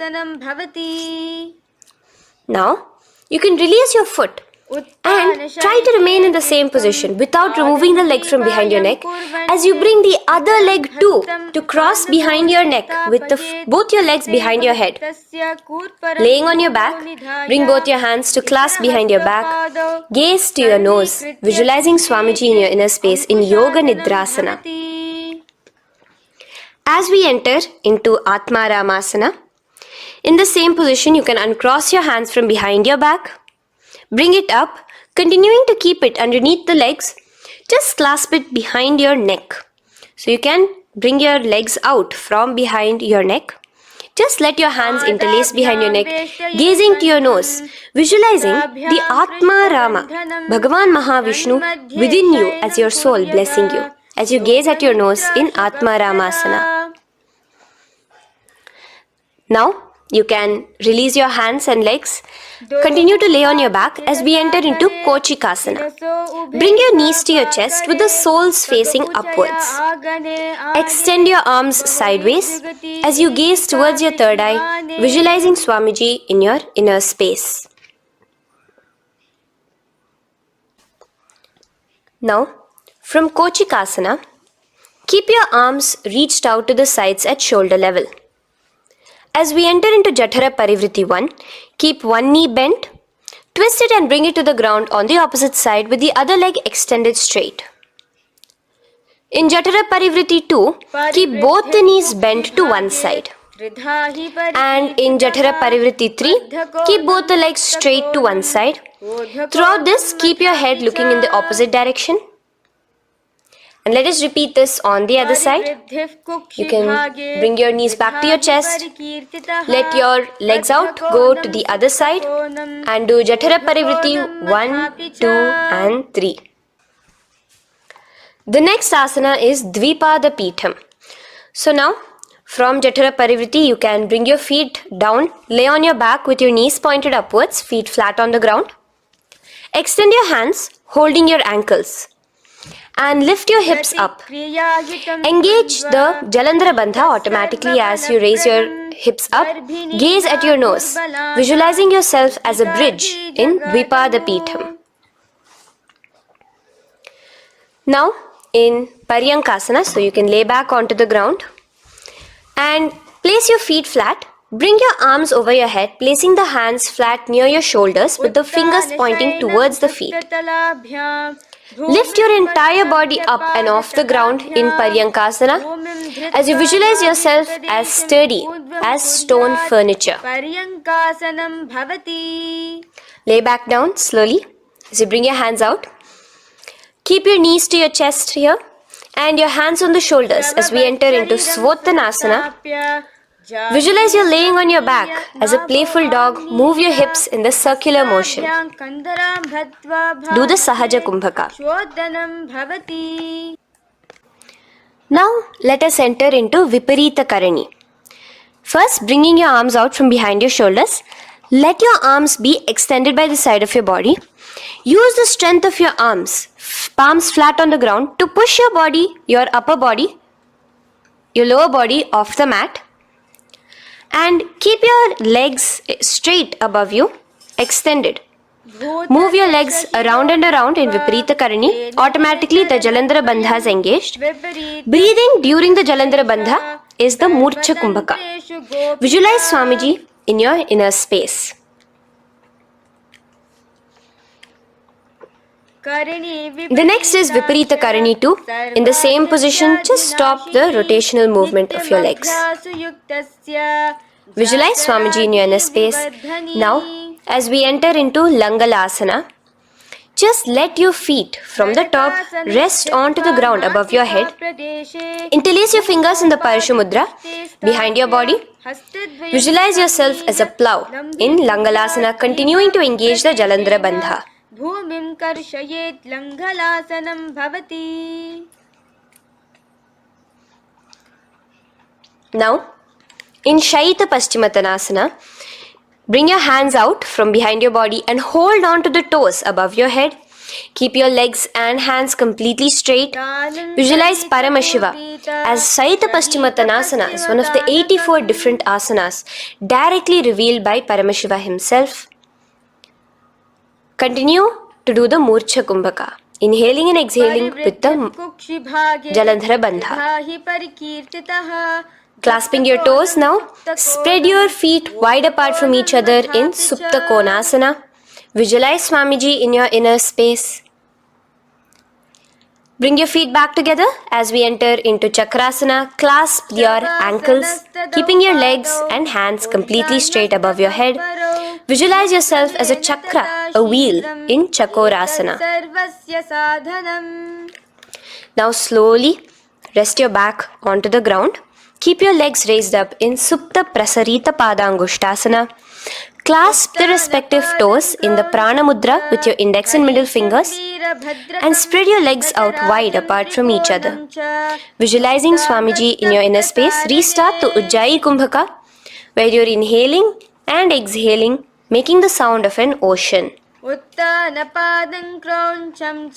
Bring your feet together in Supta Padangushtasana in the same position, continuing to visualize Swamiji in your inner space.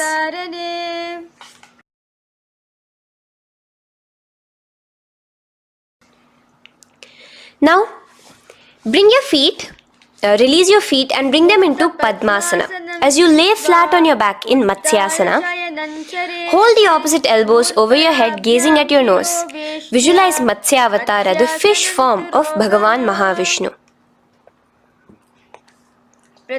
Now in the same position, put one hand over the other, extended straight above your head. As you visualize Lord Rama in your inner space, continue to gaze at your nose. Now, slowly bring your hands to your hips as we enter into Sarvangasana. Lift your hips and legs up into the sky, crossing your legs in Padmasana. Let your hands support you, your elbows on the floor. Do the Jalandhara Bandha as you gaze at your nose in Sarvangasana. Now, bring your hips back onto the ground in Vrishchikasana. So, in the Padmasana, just remove one foot alone. Keep one foot on the opposite knee as you pull the knee towards your face. Let your hands stretch out above your head, hooking forward as you raise your upper back off the ground, visualizing yourself as a scorpion in Vrishchikasana, gazing at your third eye. Do the Jalandhara Bandha, tucking in your chin to the chest. Now just switch your legs around as we repeat Vrishchikasana on the other side. Continuing to visualize yourself as a scorpion, gaze at your third eye. The next asana is Vrishapada Kshepasana. So come now to a complete flat position on your mat. Come down to a complete lying down position and interlace your fingers around your neck. Now raise both your feet off the ground. Extend one leg straight and the other knee to the chest in a bicycle motion. Alternate between extending and raising the knee again and again, bringing your opposite elbows to the respective knees. Visualize Swamiji in your inner space. Breathe in and out in the Sahaja. From Vrishapada Kshepasana, now lay flat onto the ground with your hands by your side as we enter into Marottanasana, where you will be lifting your legs one by one, touching the ears with your knees. Visualize Swamiji in your inner space. The next asana is Vrikasana. Now what you'll be doing is laying on your back. Bring the soles of your feet flat onto the ground. stand up completely and lay back down. Visualize yourself as a wolf in Vrikasana.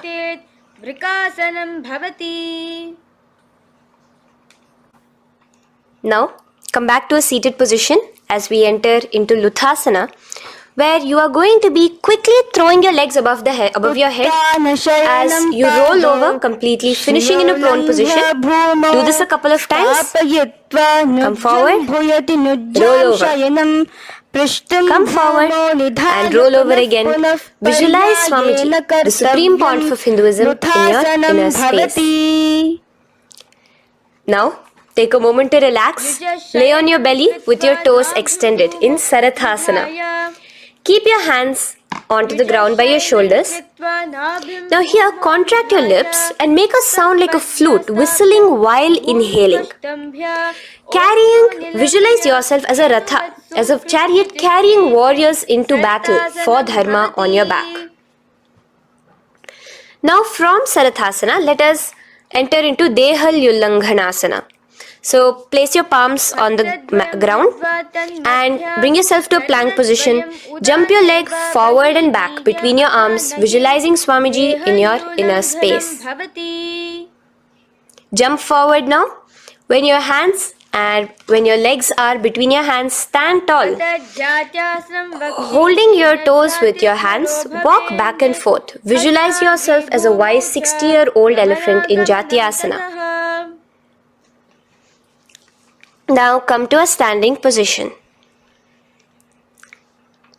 The next is a beautiful Karana, the Lolitika Karana. So keep your knees bent, feet pointing outwards again in the Aramandi position. Bend your elbows, keeping your hands at the chest level.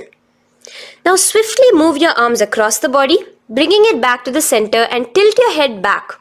Opening your chest up towards the sky, move your head in all the directions. Now stand back straight as we enter into Sarpasana. So stand erect like a rod with your arms by your side, hands touching the thighs. Visualize Devi, Kundalini, raising up and curling upwards around your body in Sarpasana. The next asana is Ushtrasadanasana. Lean forward and down, standing on top of your palms. Begin to move and walk like a camel, visualizing yourself as a camel. In the same position, continuing to walk around, switch your visualization to visualizing yourself as a horse as you start to walk around like a horse in Ashvasana. Now raise up tall as we enter into Kapotanitakasana. Interlace your fingers behind the back. Pulling them down towards your calves, open up your chest. Keep your hands in the Parashamudra. Visualize yourself as a soaring bird diving down in Kapotanitakasana. Now, stand tall as we enter into another Karana here, the Tala Pushpaputam Karana. Bring yourself to the Aramandi with your hands in the Namaskara Mudra. Simultaneously now, open up your palms while raising one heel off the ground, slightly lowering the waist and shoulder of the heel you have raised. Visualize you're offering a bouquet of flowers to Paramashiva as you come back to a standing position and repeat this on the other side. Let's do this a few times, offering flowers to Paramashiva. Now, come to a standing position. Stand straight and bring your hands together in the Namaskara Mudra. Slightly lean forward. Visualize yourself as a rhinoceros. Your hand is the horn as you gaze at your nose in Khadgasana. The next asana is Uttanottanam. So come to a standing position and sit down all the way as low as you can to the ground and stand up. Do this again. Sit down. Stand up and again. Sit down. Stand up. As you gaze at your nose throughout this. The next asana is Musalasana. Now come back to a standing position. Raise your hands above your head. Tall as you jump up and down repeatedly. Visualize yourself as a mace. Jump here in Musalasana. The next asana is Uchirshaka. So come back to a standing position. Pull the sole of one foot towards your belly. Now with the other leg, sit down and stand up. Release the leg. Pick the other leg up, pull it towards your belly. Sit down and stand up in Uchirshaka as you visualize Swamiji in your inner space gazing at your nose. The next is a Karana, which we will be entering into the Parshvajanu Karana. So again, bringing yourself to the Aramandi position. Bend and lift one knee towards your chest, pointing the toes downwards. Keep your arm around the knee, holding it with the hand in a fist. Let the other hand hang down on the thigh, wrist twisted, fingers pointing inwards. This is the Parshvajanu Karana. Now slowly release as we enter into Tandavasana. Stretch one leg out straight in front of you as you alternate between sitting and standing. Visualize yourself fiercely dancing as Paramashiva. Raise the foot to the inner thigh of the opposite side. As we enter into Brahmanasana, let your hand be resting by the sides. Keep your standing leg erect like a rod. Visualize yourself being blessed by Lord Brahma. Now, you can bring the left foot around the right knee and rotate it, tucking the left toes on the other side of the right calf. Simultaneously cross your left arm below the right, bring your palms together in the Namaskara Mudra. Visualize yourself as Lord Garuda in Garudasana 3. Now slowly uncross your legs and hands as we enter into Ekapadasana, coming to a standing position. On the right leg, bring your left foot to the opposite thigh with your hands relaxed by the knees. Now take a hold of the raised foot with your hand in the Prana Mudra. Stretch your leg out wide, out to the side and rotate your body quickly on the standing leg. Visualize yourself as the North Pole star in Dhruvasana. From here now, in the foot which is in your hand, just slowly, once you finish the rotating movement, in Trivikramasana, bring it up towards the back of your neck. Stand as tall as you can and alternate between sitting and standing. Visualize Bhagavan Mahavishnu in your inner space. Now you can take the leg out from behind your neck and stand straight. As we repeat the Parshvajanu Karana on the other side, bring your knee up to your chest, clasp your knee in a fist while the other hand comes to the opposite thigh. Hold there for a second and stretch your leg out. In Tandavasana, sit and stand. Visualize yourself fiercely dancing as Paramashiva. Bring the foot to the inner thigh, standing straight like a rod. Get your hands by your sides. Visualize yourself being blessed by Lord Brahma. In Brahmanasana on the other side. Move into Garudasana 3 on the other side as you rotate your leg over, your hand under. Visualize yourself as Lord Garuda. And uncross yourself as we move into Ekapadasana on the other side. Bring your foot to the inner thigh, to the root of the thigh and stand straight. Clasp your toes, stretch it out as we go into Dhruvasana on the other side. Visualize yourself as a pole star rotating quickly. Come back to a standing position and bring your foot behind your neck. In Trivikramasana, sit and stand.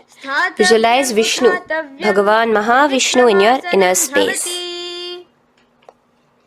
Now, stand tall as we do the Samanakha Karana. Stand with your feet close together, toes slightly pointed outwards.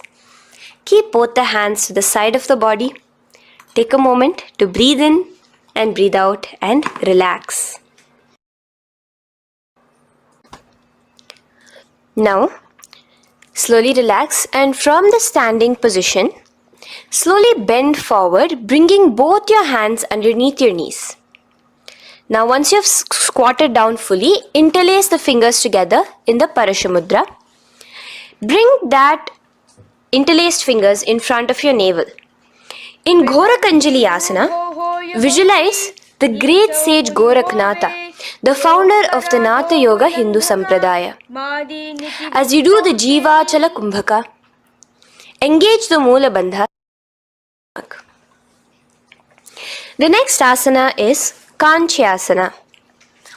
So now just slowly unwind your hands from each other, from your navel, and now bring your hands from the opposite side inwards underneath your calves and wrap your hands around your back. Hold them together in the Paramashivoham. Keep your body, your upper body, upright, visualizing the Supreme Pontiff of Hinduism in your inner space. The next is Bhairu Asana.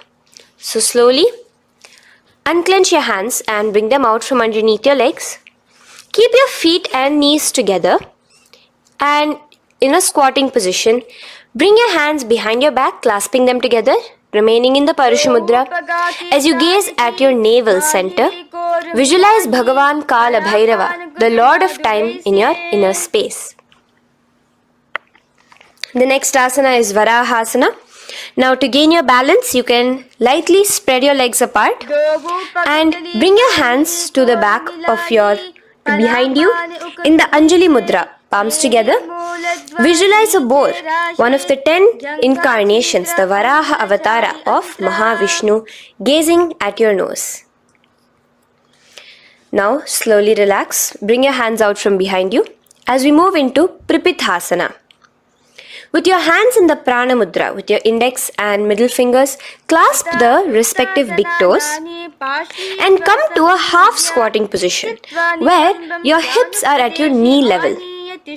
Visualize Swamiji in your inner space as you do this asana, Pripithasana.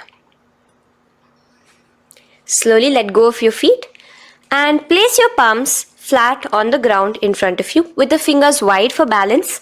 We're going to be balancing here in Bakasana. Place your knees on the back of your arms. Focus your eyes on one spot as you raise your feet off the ground, balancing here. Visualize yourself as a crow. The next asana is Shushtanga Kapali Asana. So now come to a kneeling position. So from there itself, you can directly put your head onto the ground, or else come to a kneeling position and place your head onto the ground. Palms spread for support. Raise your body onto your head, bringing your legs into the Padmasana.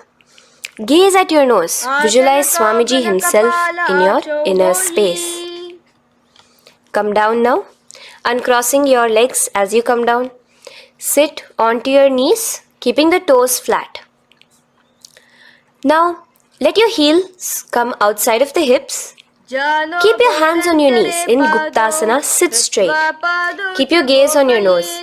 Visualize you're sitting in the sacred secret seat with Paramashiva and your Guru, Swamiji himself. Now we are going to be kicking up into a handstand. So get ready, place your palms on the ground, fingers wide for support. Do take support of a wall if you need it. And lift your body up straight above your hands. Visualize you are a tree in Vrikshasana 2 with deep roots into the ground. Breathe in and breathe out slowly. In the same position as we move into Shibhu Asana, switch your gaze to the third eye. Hold it there for a few seconds. And relax. Bring your feet back to the ground.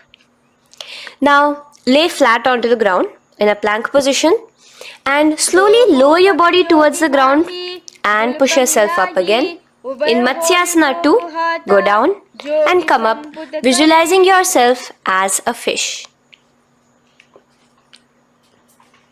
The next asana is Sarpasana 2.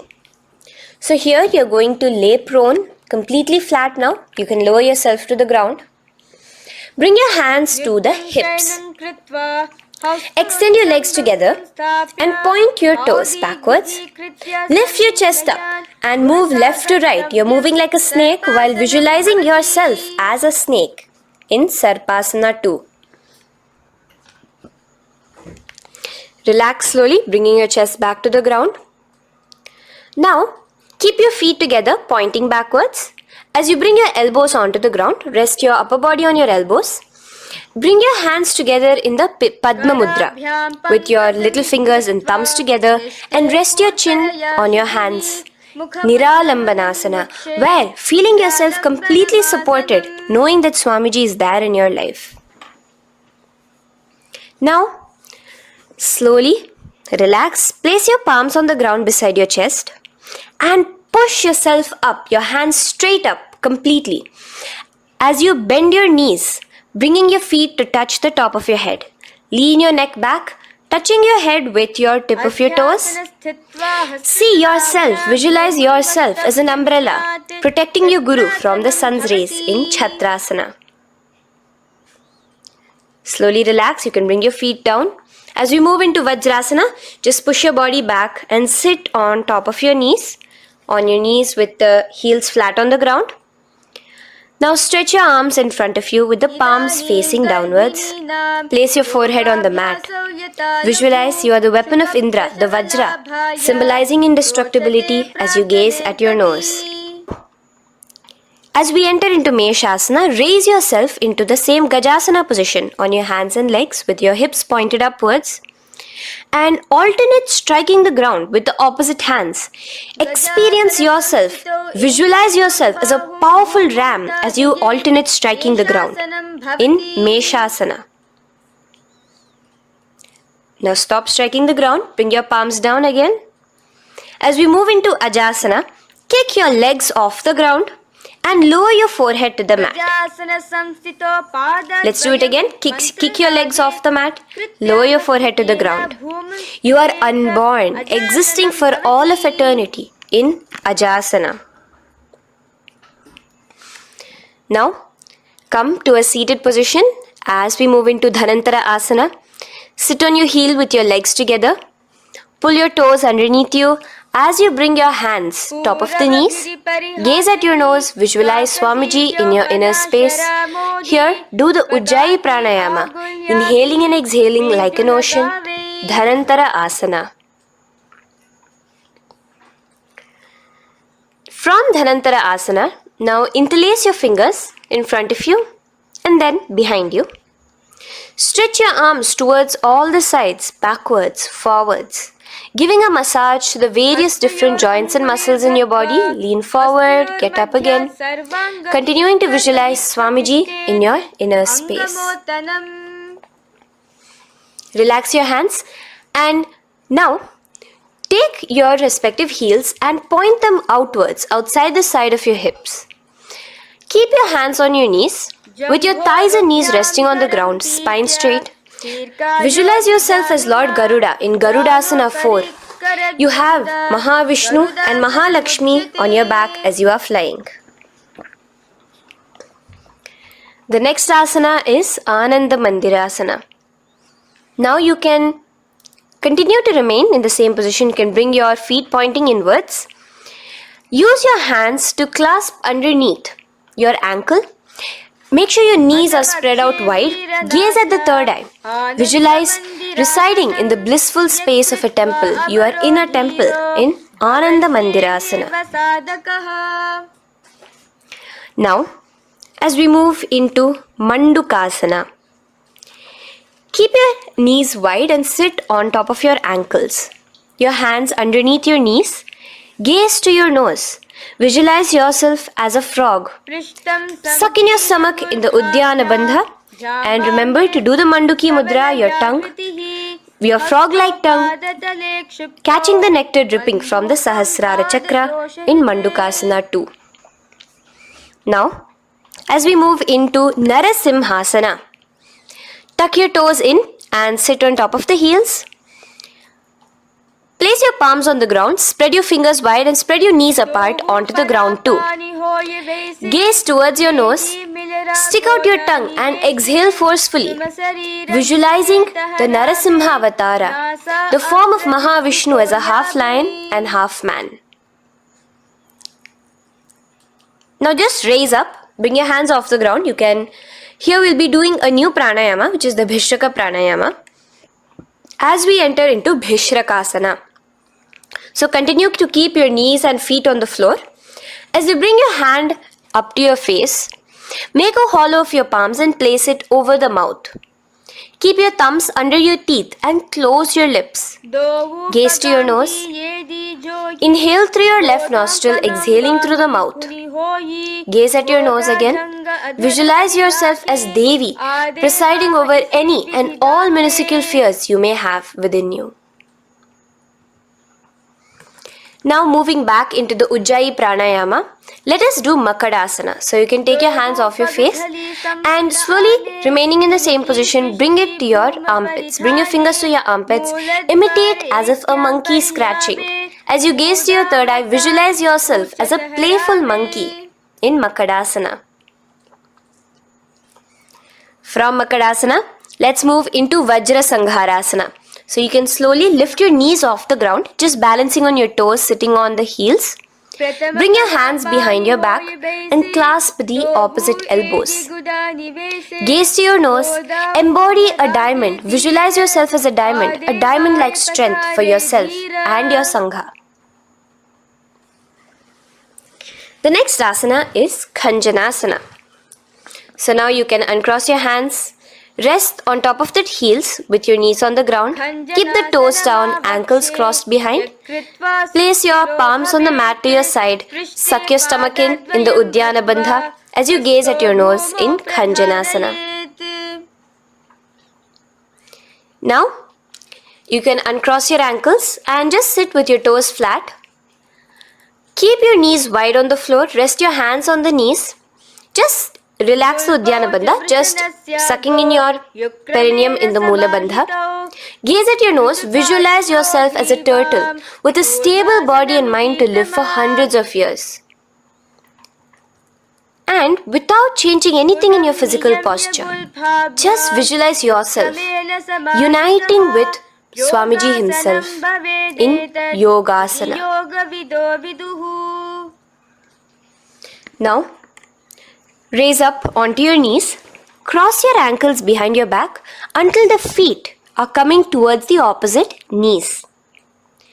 Now, bring your hands behind you and hold on to the calves with the fingers inside, the thumbs outside. Gaze at the third eye as you visualize yourself in a space of oneness with Paramashiva himself as Swamiji. Now you can uncross your ankles, come back to us standing on your knees as we enter into Ushtrasana 2. So now in a kneeling position, bend backward, hold your ankles with your hands. Keep your arms straight. As you push your hips forward and tilt your head backwards, visualize yourself as a camel in Ushtrasana 2. Slowly, in the same position, lower yourself onto your back in Jatyasana 2. As you are lowering yourself, experience yourself as a blooming lotus. Bring your head, the back of your head onto the mat. Gaze to your nose. Now, let's move into Viratasana. So, try your best to do this without the support of your hands, but you can use your hand support if needed as you raise up from Jatyasana and back down. Raise up and go back down as you gaze at your nose. Raise up and go back down. Visualize Swamiji in your inner space.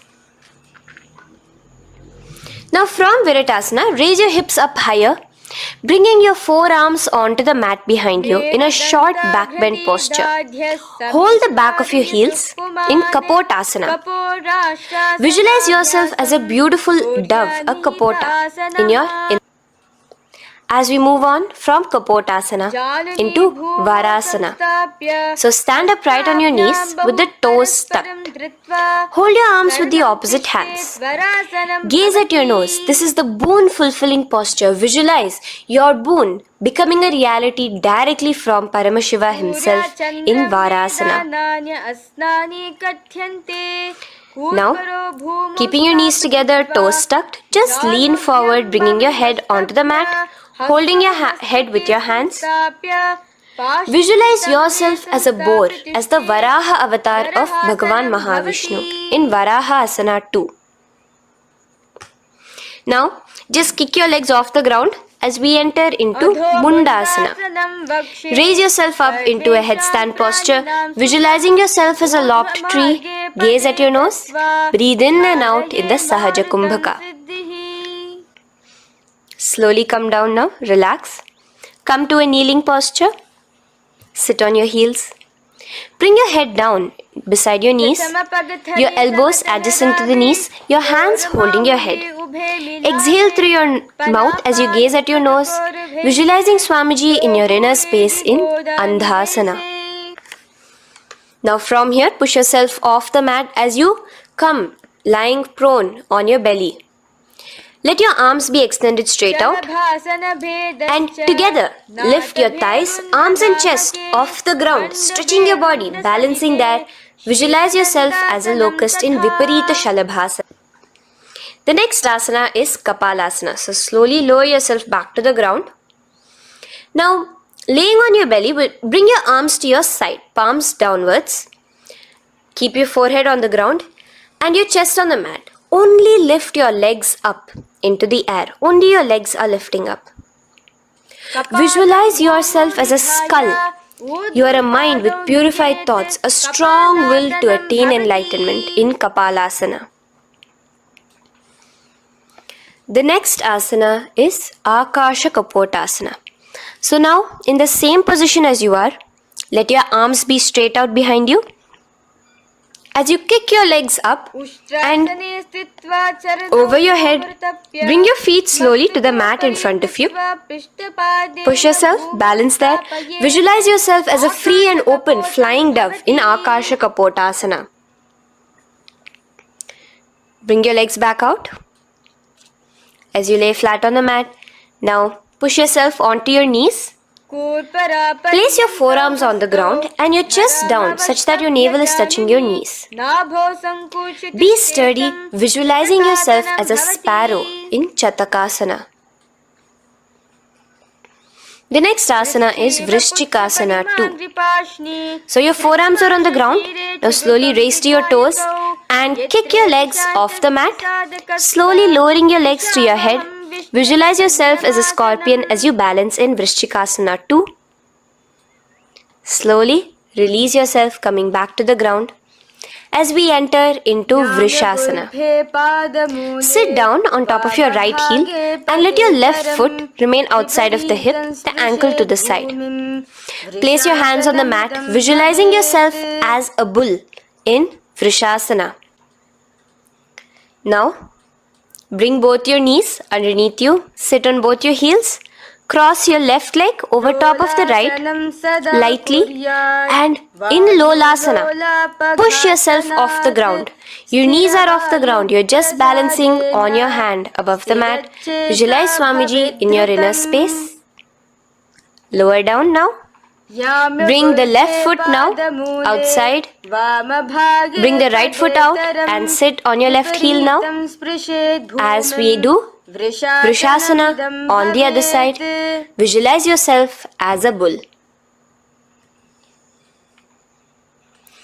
From here, let us get into a very powerful asana, Balagunasana.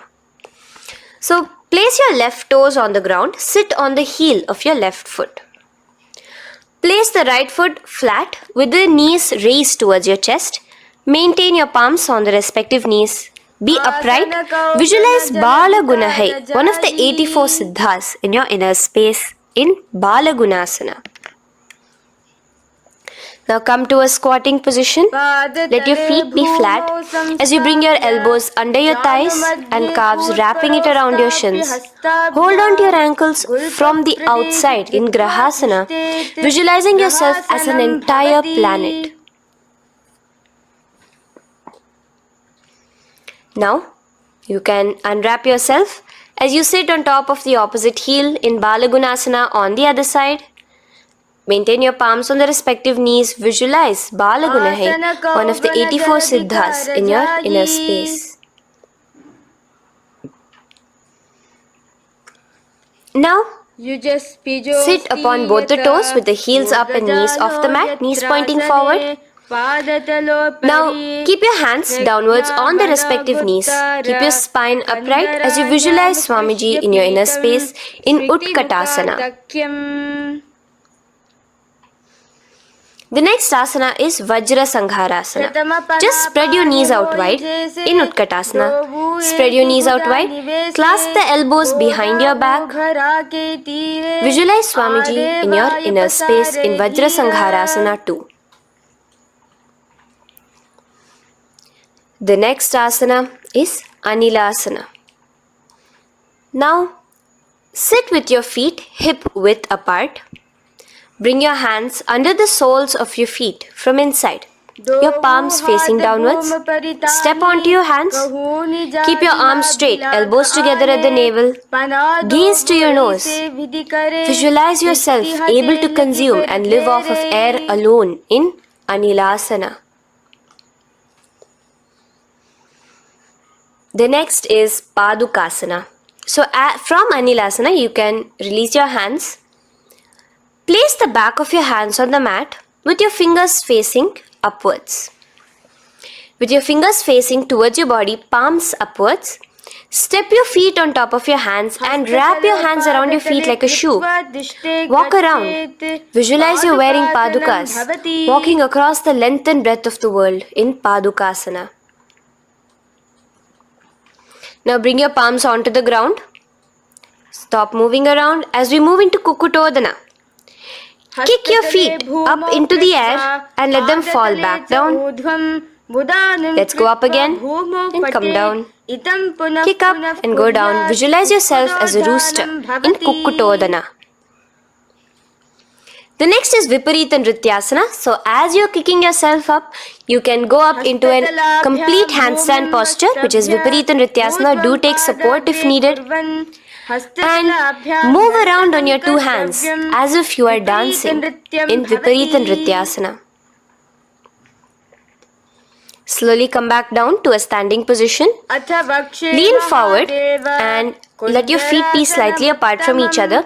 Bring one palm down on the mat with the arms straight. Bring the opposite hand to your head and be stable in Kunjarasana. Now just put that hand down as you bring the other hand to your head, repeating Kunjarasana on the other side. Be stable here.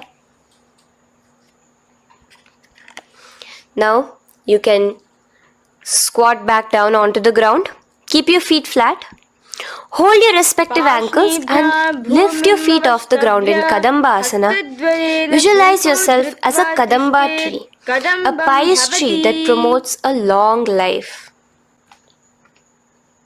The next asana is Pavana Muktasana. Now sit back down onto the ground. Bring your knees towards your chest. Let your hands wrap around your knees. Hold it close to your body. Visualize all the excess vata, air, just balancing and releasing in your system in Pavana Muktasana. Now, let us move into Chakorasana. So first stretch your legs out in front of you. Bring one leg behind your head. Now place both hands on the ground and lift your body off the ground while lifting the other leg too, up straight. Visualize yourself as a powerful source of energy. Gaze at your third eye in Chakorasana. Slowly relax back down. Now hold your left toes with the left hand, index and middle fingers. Pull the foot to the left ear. We are entering into Dhanurasana 2. Extend your right leg out, keeping straight. Hold the big toe with your right hand. Visualize yourself as a bow in Dhanurasana 2. The next is Ashtavakrasana. So lift your left leg over top of the left shoulder.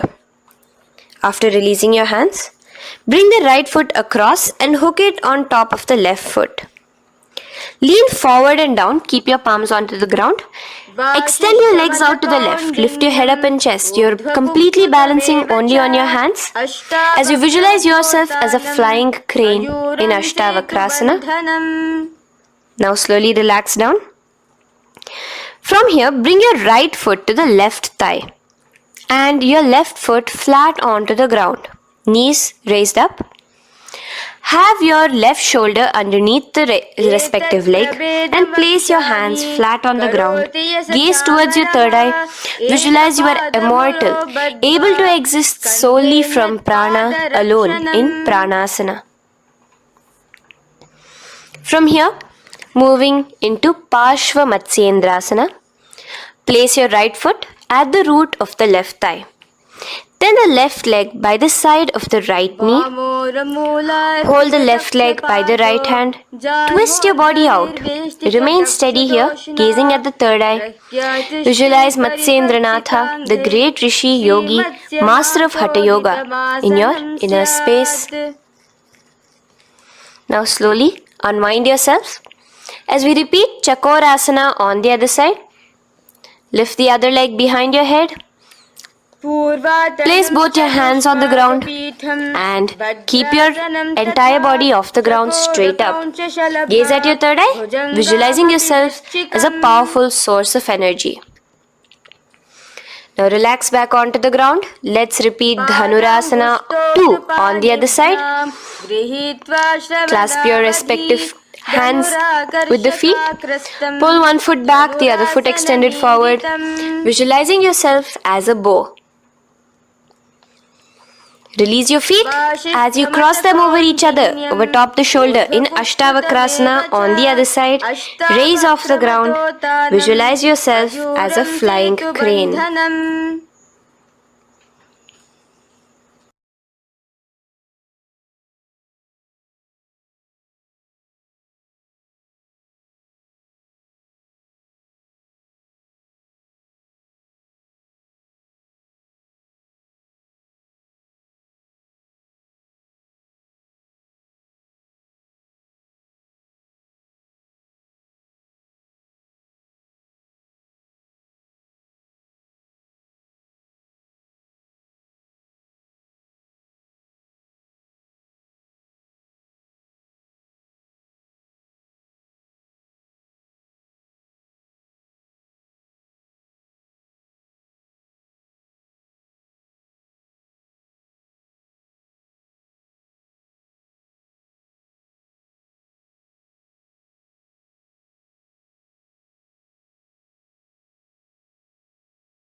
technical glitch. I hope all of you are able to see me and hear me. All the participants, all those who are sitting with us. Are all of you able to see me and hear me? I request everyone to come on camera and settle down after the powerful yoga session. Makarini, Mayukujnana. I request all of you to come and settle down.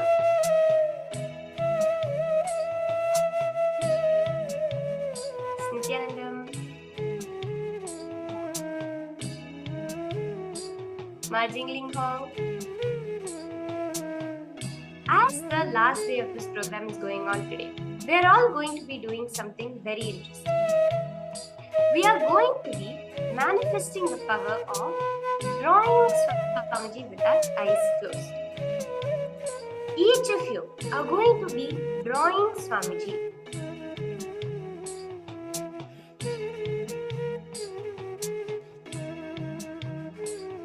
Drawing Swamiji with your eyes closed, just connecting to Swamiji, and you're going to be able to draw him exactly as Swamiji is with your eyes closed.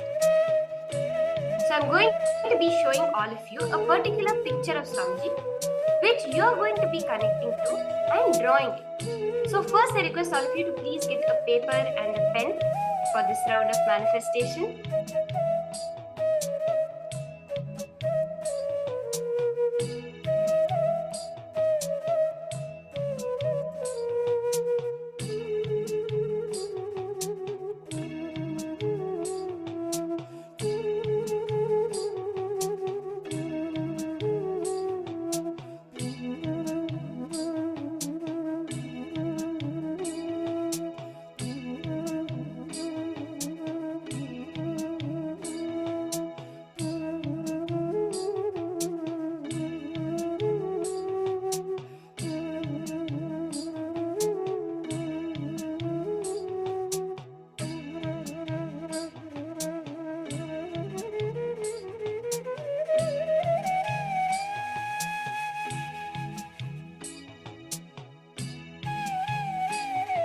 Go ahead, pick up your blindfold. Just close your eyes. Tie it. You can either have a cloth and tie your eyes.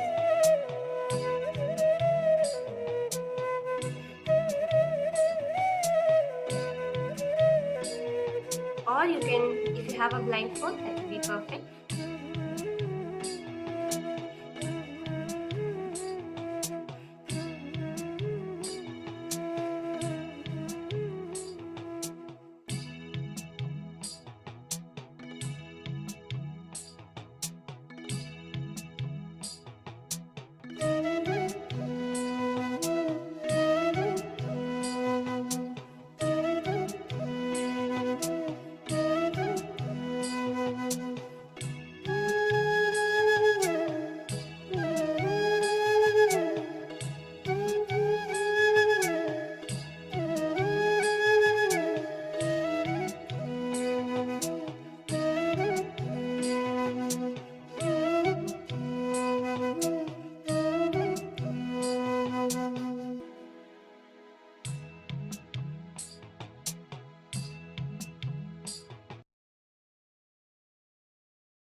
Just chant the Mahavakya as you connect to Swamiji. Anyone who's viewing us on YouTube, request you also to just connect to Swamiji. Paramashivoham Om Nityananda Paramashivoham Om Nityananda Paramashivoham Om Nityananda Paramashivoham Om Nityananda Paramashivoham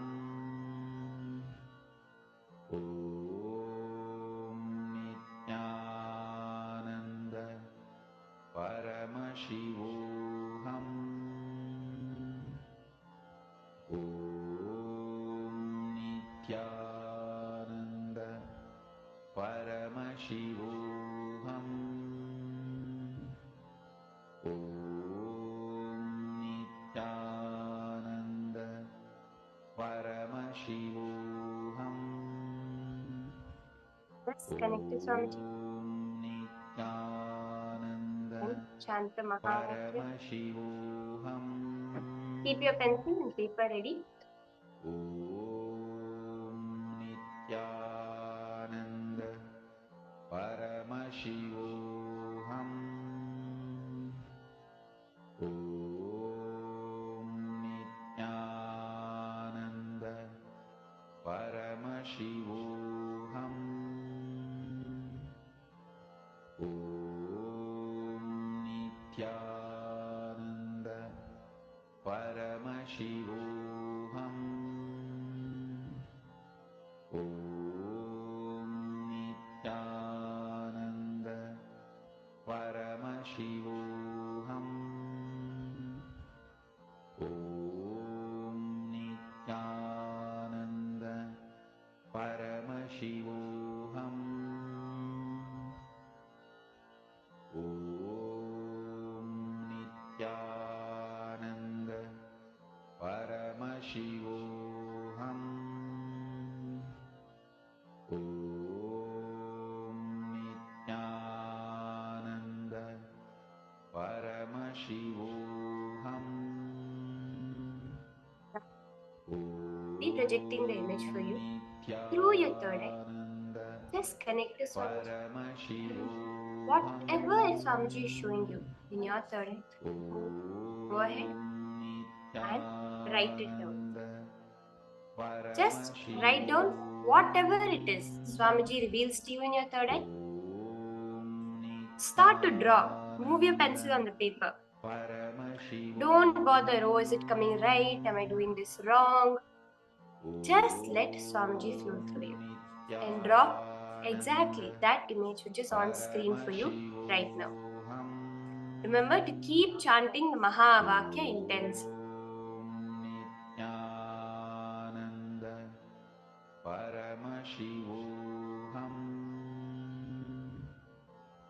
Om Nityananda Paramashivoham. Om Nityananda Paramashivoham. Om Nityananda Paramashivoham. Om Nityananda Paramashivoham. Om Nityananda Paramashivoham. Om Nityananda Paramashivoham. Om Nityananda Paramashivoham. Om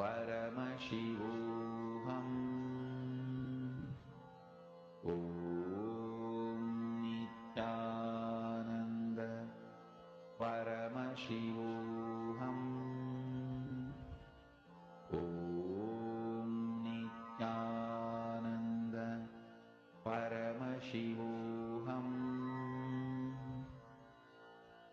Om Nityananda Paramashivoham.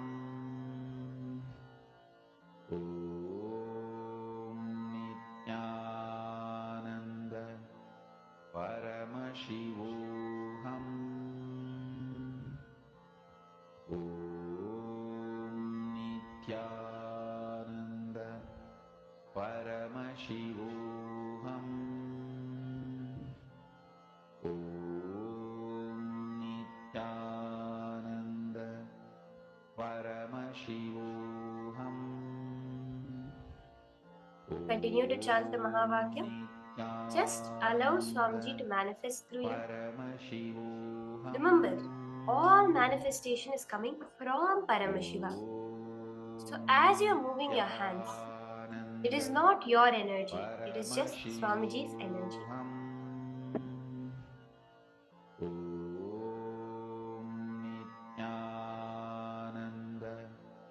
Paramashivoham. Om Nityananda